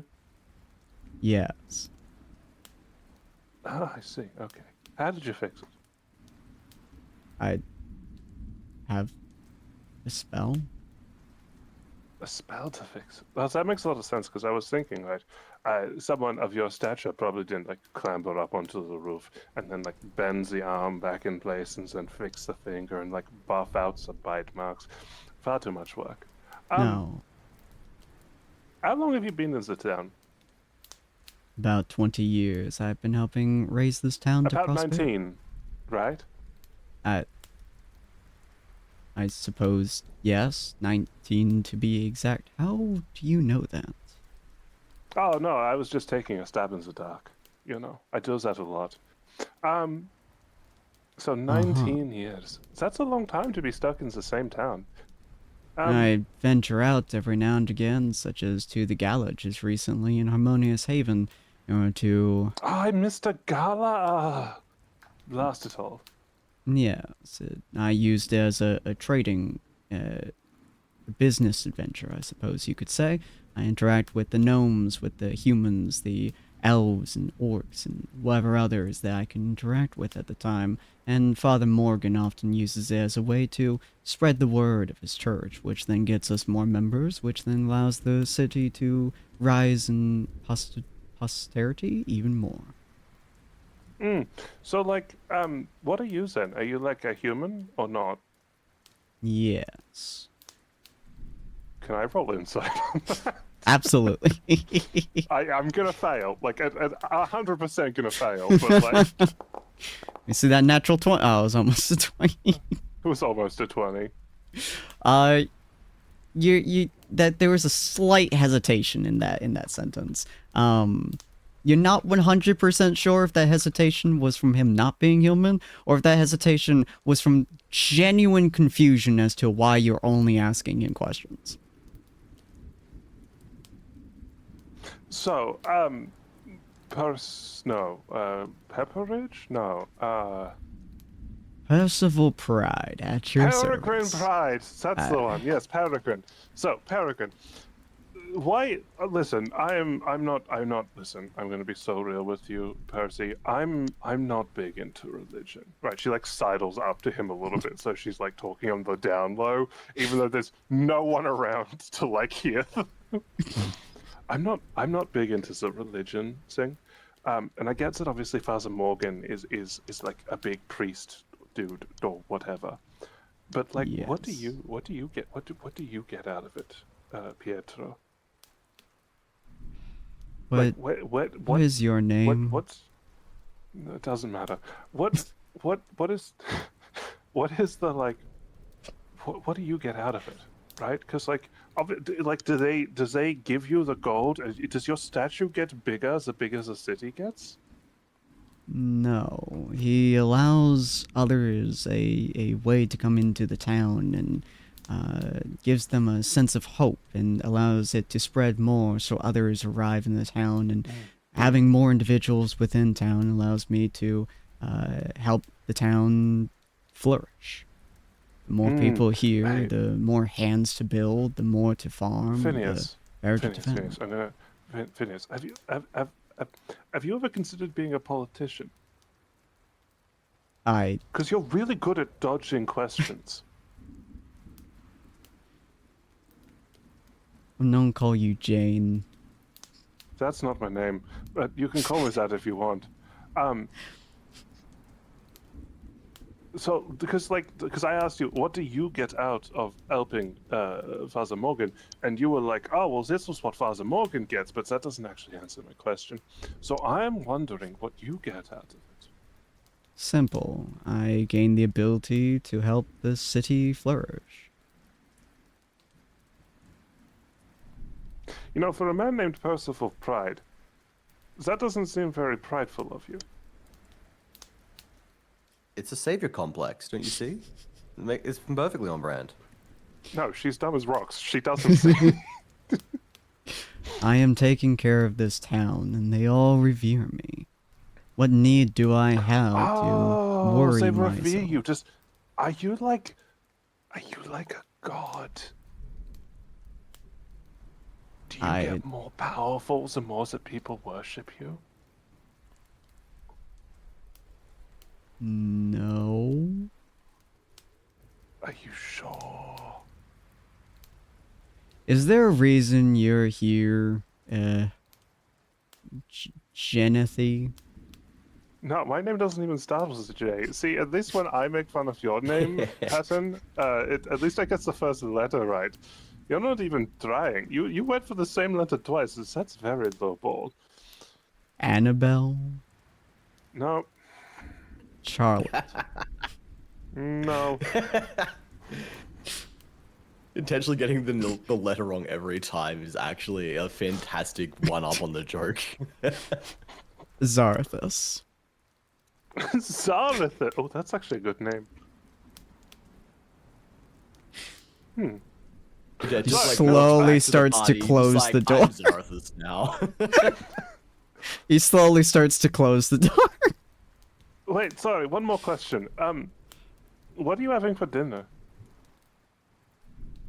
You see him fully like pokes her head inside, past him to look inside the hut. as he's closing the door, you like say it, you peek your head in, and like he fully stops closing the door as he stares at you with genuinely the most confounded look you've ever seen on another human being. As you stick your head in, it's shockingly normal. There's like a table with a chair next to it, and there's like a desk almost next to it. There's a couple of books. There's like a small bookshelf. There's a door on the other end of the shed. Or not door, sorry, it's like a almost like a trapdoor. It leads down, basically. And he looks at you and he goes, meat. What do I smell? That you smell literally nothing. I hate to tell you this, Cassandra, but generally, meat tastes better when you season it. I haven't started cooking my dinner. I don't believe you.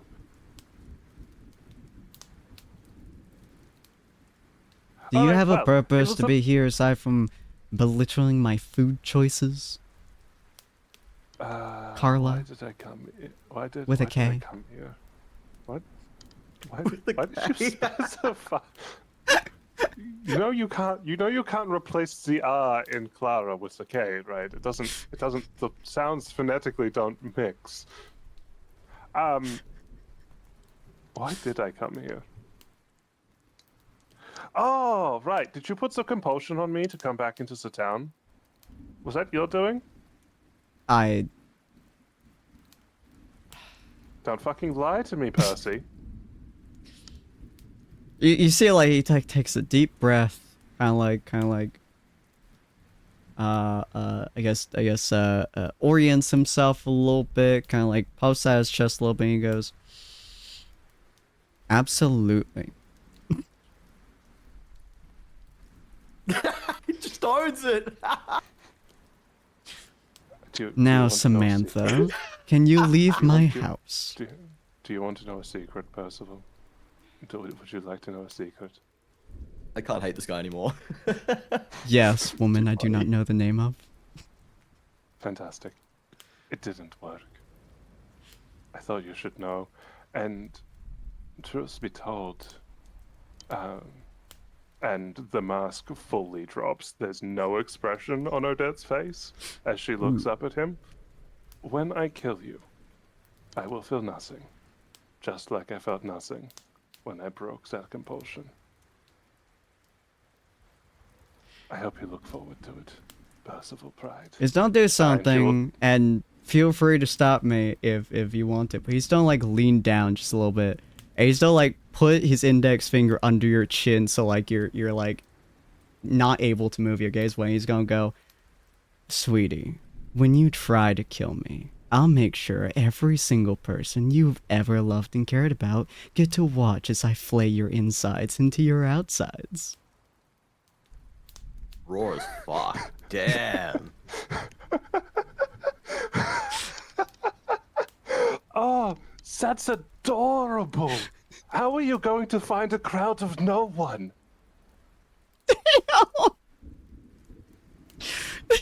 Jesus Christ.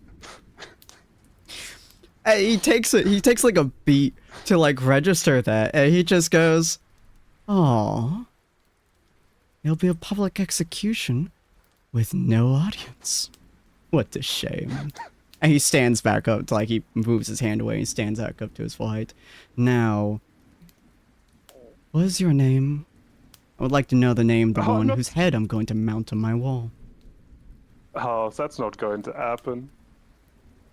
Darling, I've already killed gods and dragons. What's one more corpse? Have a good day. And she'll just walk off. She's not listening to anything else he has to say.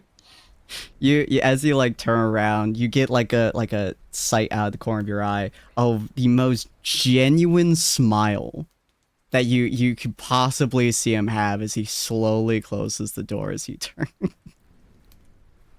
Dope. You said that there's a basement, right? That you could see there was what appeared to be a staircase leading down. Yeah. Dope. I have plans. Those plans can wait. Fair enough. All right. She'll make her way back to the tavern. Cool. As you make your way back to the tavern, you do see Thorn and Andrus eating a little bit. Are you guys gonna be heading to bed? No. I have to leave. I have meeting. You have meeting. They did say at night, so you do have quite a few hours still. Do you tell your companions that you're going to run off? Fuck no. Other than I've already told Thorn to meet me at the shack later at some point, but not tonight. Fair enough. All right. Cool. Well, if you guys have no other plans, we're going to just kind of skip a little bit forwards to Andrus at the gates. That all works for y'all.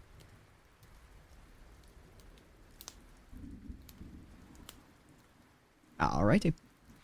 So as everyone else kind of tucks themselves in or gets ready for general sleeping, or in Callista's case, desperately attempts to watch two armored folks try not to kill themselves in their sleep, while whittling wood. Andrus, you head out to the gate sometime in the middle of night, I would say.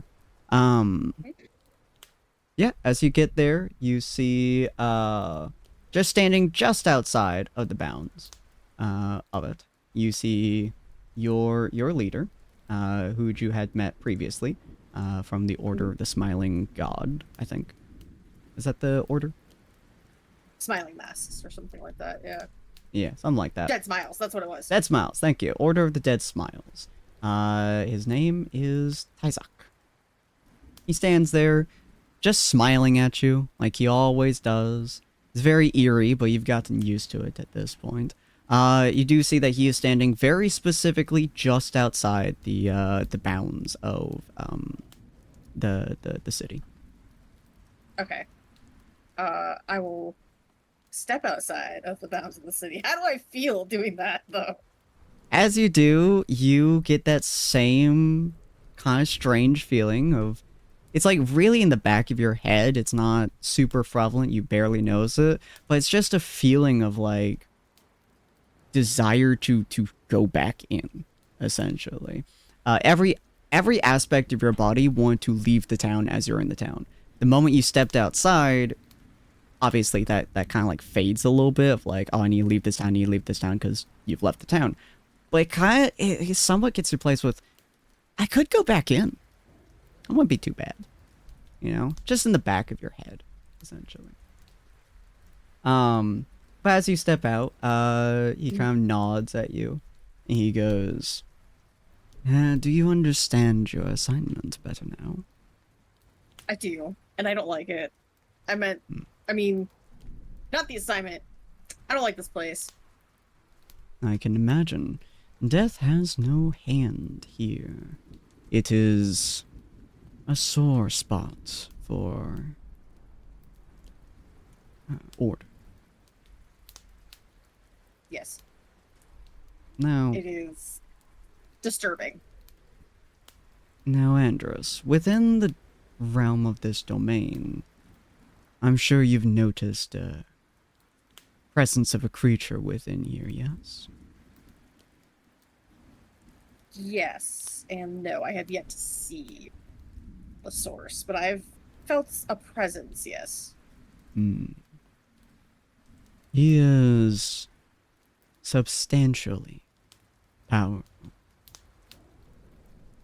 There are ways to kill creatures such as that, but unfortunately, finding that out will be one of your main duties here. Free this town from preventing death's grasp. But I do want you to be aware, if you manage to kill this creature, you will be far more powerful than our order will be allowed to let live. You understand, correct? I do. Good. Then you must know this will be your last mission. Andrews nods. Just complete straight face, completely understands, completely accepts it. Wonderful. You may tell your companions if you so desire. I'm certain that these mortals would enjoy parting words, as they often do, but this is a trial like any other. Death has had its fixation on you for many, many years. It's one of the reasons we've had you for so long. You see things in a world beyond just your own. You walk with death in every step you take. It is a unique quality.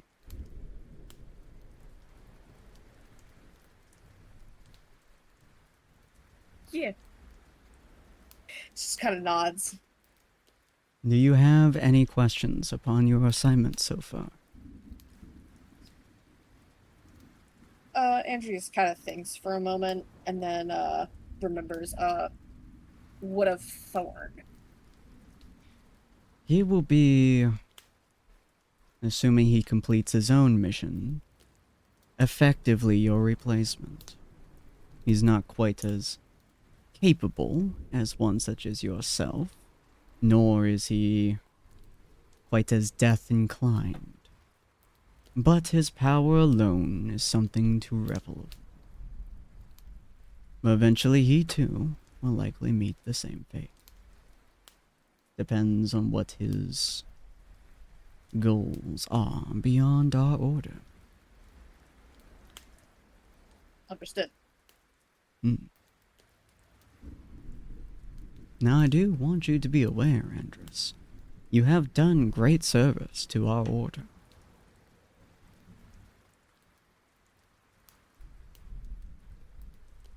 Think of this not as a punishment, as your last duties, but more as succeeding in everything that we believe in. If you got more powerful than death itself, well, it would be exactly the same thing as you are fighting now. Kind of not an understanding, yeah. Good. I do hope that this will be a good ending for you. He is powerful, but you have been trained well.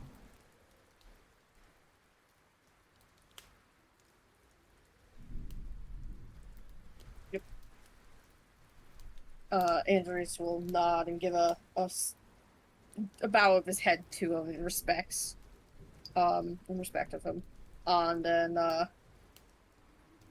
we'll proceed to head back into the city as just gets this shiver, and not because he's the assignment, more of I don't want to be fucking in this city anymore, but I understand my job. Yeah, you walk back in, it's just a distinctly uncomfortable feeling being in the city. But that voice in the back of your head that was like, I kinda wanna go back in here, immediately fades the moment you step back in, and it's resoundingly followed by fuck this shit, I hate this. Yeah. Alright. You walk back in, you head back to the tavern to get a good helping of rest and peace. Or at least best that you can in a city like this. Yeah. As you all wake up, Ortus and Grail, you are no longer being affected by the hefty drugs, although you do remember the events of last night. Ortus, you very distinctly remember a pink Grail and slugging him in the face. Don't quite recall why exactly, Can I but have you. it so that I. Oh. Sorry, you Uh-huh. finish. I know you're good. I was gonna say, can I have it so that it's all sort of like a hazy blur, you know, like in and out of consciousness, that kind of thing, where it's like I remember bits and pieces, but not the whole thing. Yeah. Yeah. Like that's more fun. I feel like that makes sense. Yeah. You two both remember bits Alright, and perfect. pieces. Juice distinctly remembers punching Grail, though. That's something he very distinctly remembers. Grail, you I distinctly distinctly remember. being punched. Yeah, you distinctly remember being punched. You also remember feeding Ortus, which is a very strange thought in your mind, but you do distinctly remember that.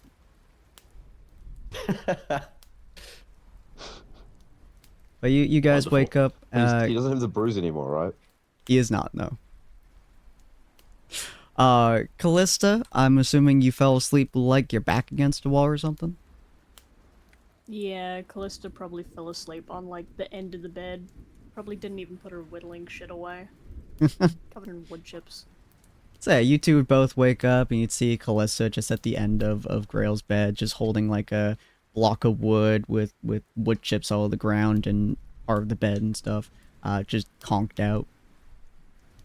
I also canonically have had a bad sleep because I was in my armor, so I am like fatigued 1, I think it is. I think so. Let me double check the rules on that, but I know there's some kind of penalty for sleeping in heavy armor.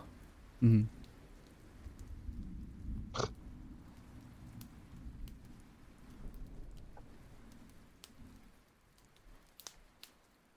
I only regain a quarter of hit points, and if I had exhaustion, it doesn't reduce it.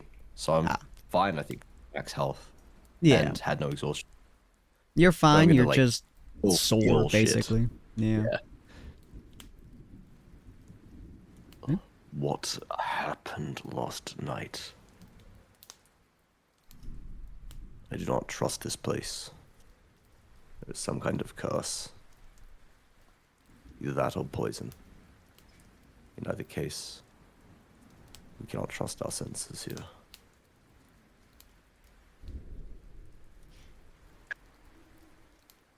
Ortuz, you'd be waking go. up to this as well, along with Callista waking up to the sound of Grail grumbling. Yeah, I'm gonna see Callista at the end of the bed and be like, "What?" Oh. And like, I can probably see that she's. Would I be able? Yeah, I'm gonna say I'd be able to piece together that like she must have stayed to look after us or something, given the fact that she's asleep on the end of the bed, has her whittling stuff out that she clearly sort of passed out while doing. Yeah, 100%. So You'd Grail- be able to tell that whatever happened last night, she brought the both of you into the room and passed out watching y'all. Grail is going to look at her and her situation for a moment, then get out of bed, try and gently put her into bed, because she clearly just looks completely wrecked, and then just leave to go down for breakfast or something. Okay. Ortuz, I'll also check you- on Ortuz, I guess. You'd also be waking up at this point. You're not in very. It's not pleasant. It was not pleasant sleep. The pink still Yeah. kind of haunted your dreams a little bit, but also sleeping on the ground under a blanket is in armor is not the most pleasant experience. But yeah, you wake up, especially as Grail kind of walks over to you and kind of like shuffles your arm, basically. Do you have much to discuss after last night? Yeah, why the fuck am I on the floor? Ah. I can only Ew. presume the same reason that I slept in armor. Something is Did I not punch right. you? I have a vague recollection of this, yes. Oops. Hopefully it wasn't too hard. Right, I gotta get some. Given the fact that I have no bruises on me, I can only presume it was as hard as you could manage. Alright, Oh, no. fuck you. Let's go get some breakfast. Alright, let's head Callista, down.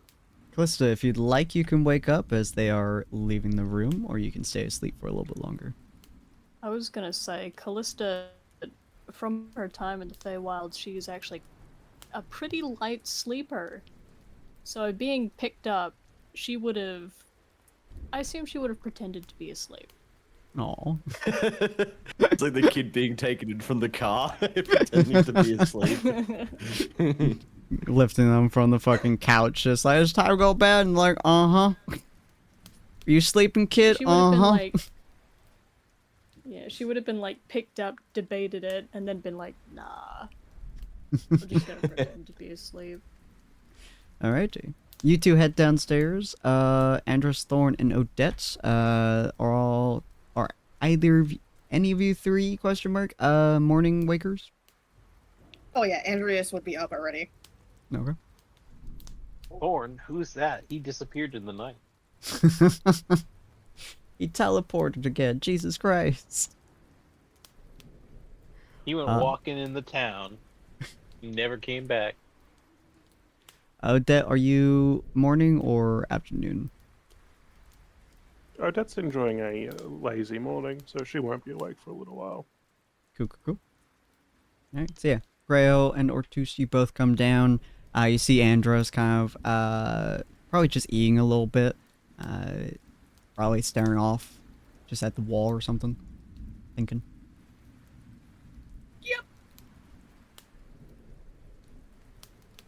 Do I have any recollection of seeing Andreas last night?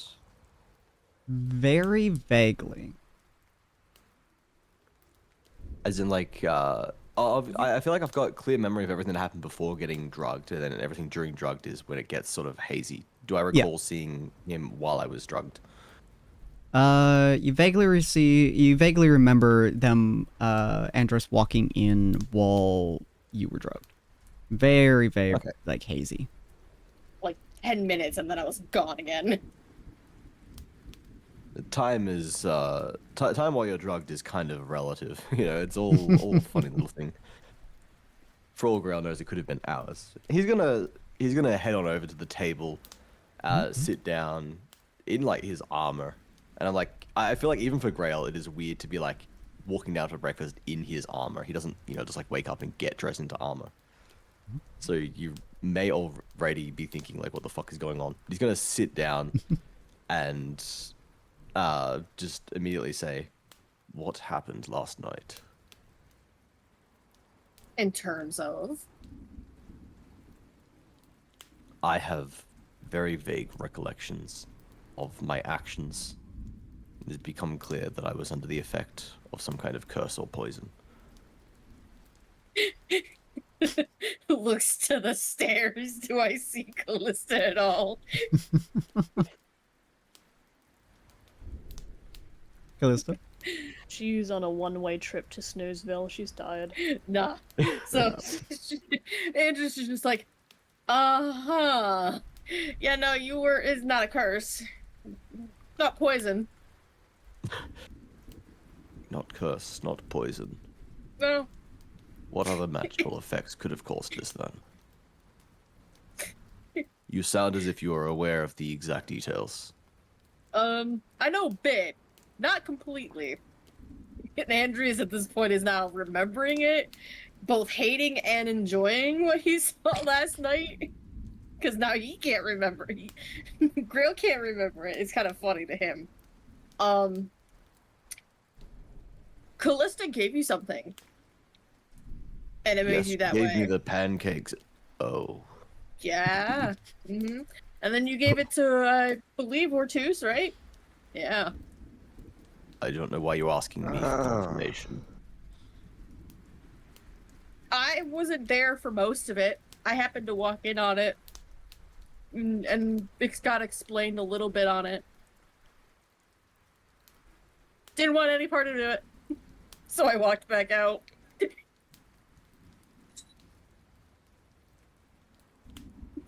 I should have known. And To be fair, in Grails, all my understanding, that it was not supposed to react like that. None of you were supposed to react like that, so it wasn't an intentional thing. But it was still fucking hilarious and disturbing, nonetheless. I agree with one of those sentiments. Andrew just kind of pauses. I believe I'm going to have a word with our little Genasi when she wakes up. Oh, Andrew just kind of nods. And he just nods. I didn't know you could cry. You see, like, an eye twitch. You like a vein is throbbing on Grail's head. I'm gonna tell you right now. I didn't like seeing you cry. Not because I care, because it was fucking disturbing.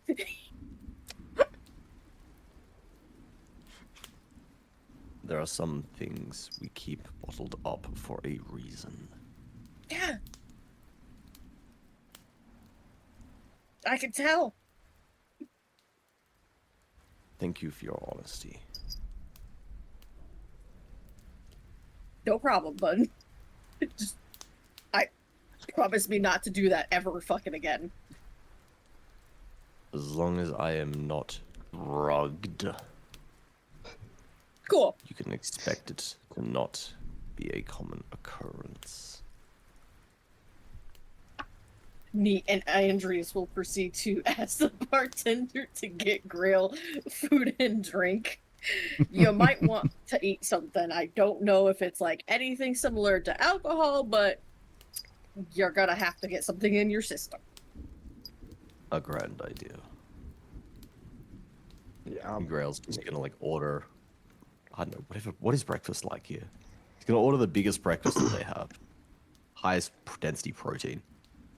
Don't get you a real meaty stew Sounds fantastic. and some bread. Because the Grand Slam stew. The stew of the gods. It's a good stew. He gets the same one for twos too. The portion sizes are about the same. They're about twice the size that Andros has. Yeah. Damn, Andros is eating a lot then. Yeah. Andress is a lot of calories to burn every day. He does, honestly. Fucking twink backflipping on on the an side empty of the building. Listen, this twink has a high metabolism too. Oh yeah. Alright, you guys are eating for a little bit. Thorn, where are you?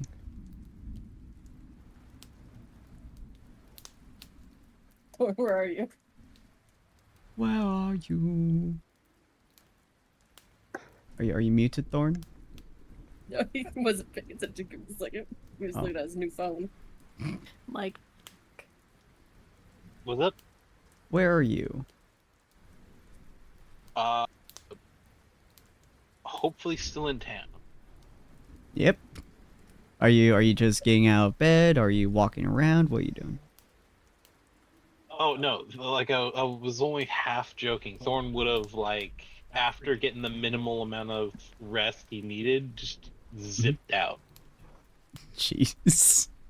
Alright, fair enough. Everyone's fucking disappearing. Goddamn. Alright, Look, couple. you guys got to explore the other day. I haven't had a chance yet. No, that's true. Fair. I would say a couple hours would pass.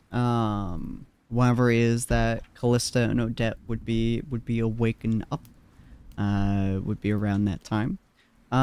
Thorn, you're wandering around a little bit. Before we get to what you see, though, Callista, you got to sleep in a little bit. The rest of them got like early morning, essentially. But of course, like you went off to Snoozeville for a little while, a couple of hours at least. As you know, the sun is beaming into the room.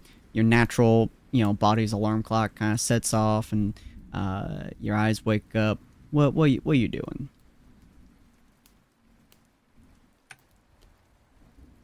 I feel like once Callista starts her whittling, she sort of gets wrapped up in it. And also, perhaps the impending sense of doom makes her put off going downstairs a little bit. That's fair. That's fair. I think she will... she will finish her whittling. for a minute. Uh-huh. In case Odette wants to do anything.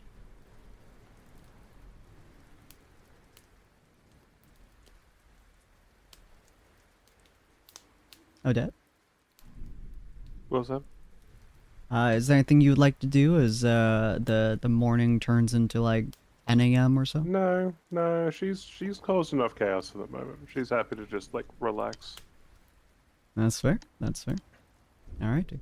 Well, as the day gets started, we're going to look at Thorn. That's where we're going to be ending it. Is Thorn.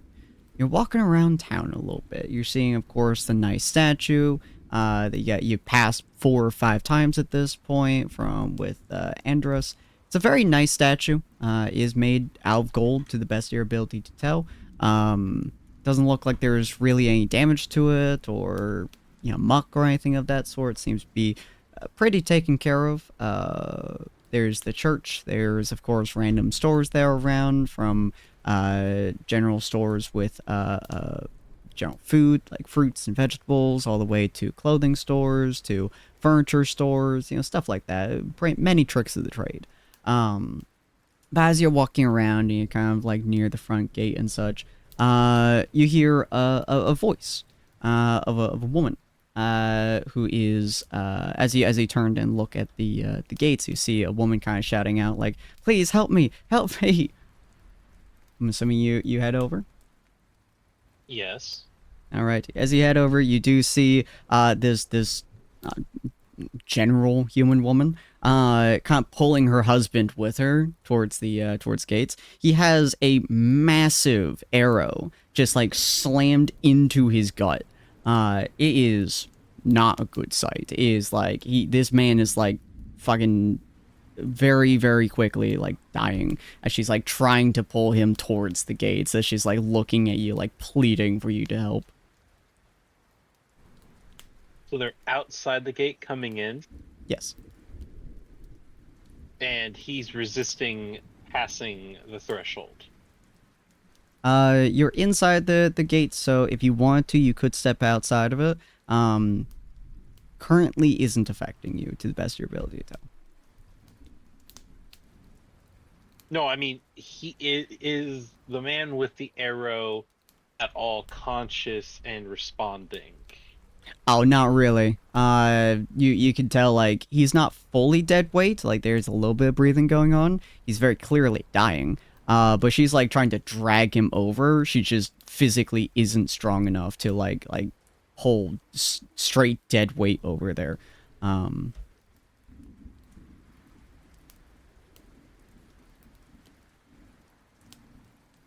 Hmm. Thinking.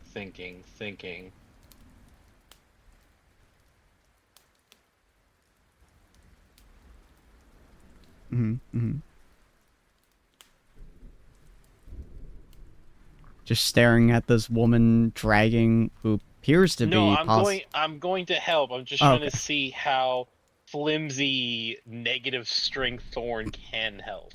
I mean, you got two people pulling. Always significantly easier than one person. But you grab basically a guy's arm and you start like pretty much pulling him towards the gates.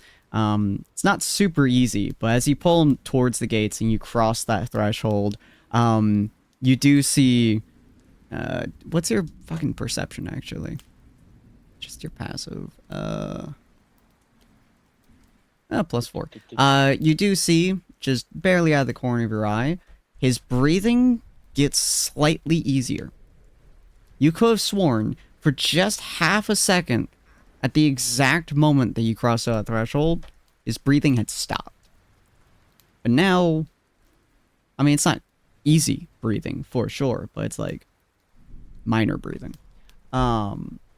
It's like barely there, which you would expect from someone who's on death's door.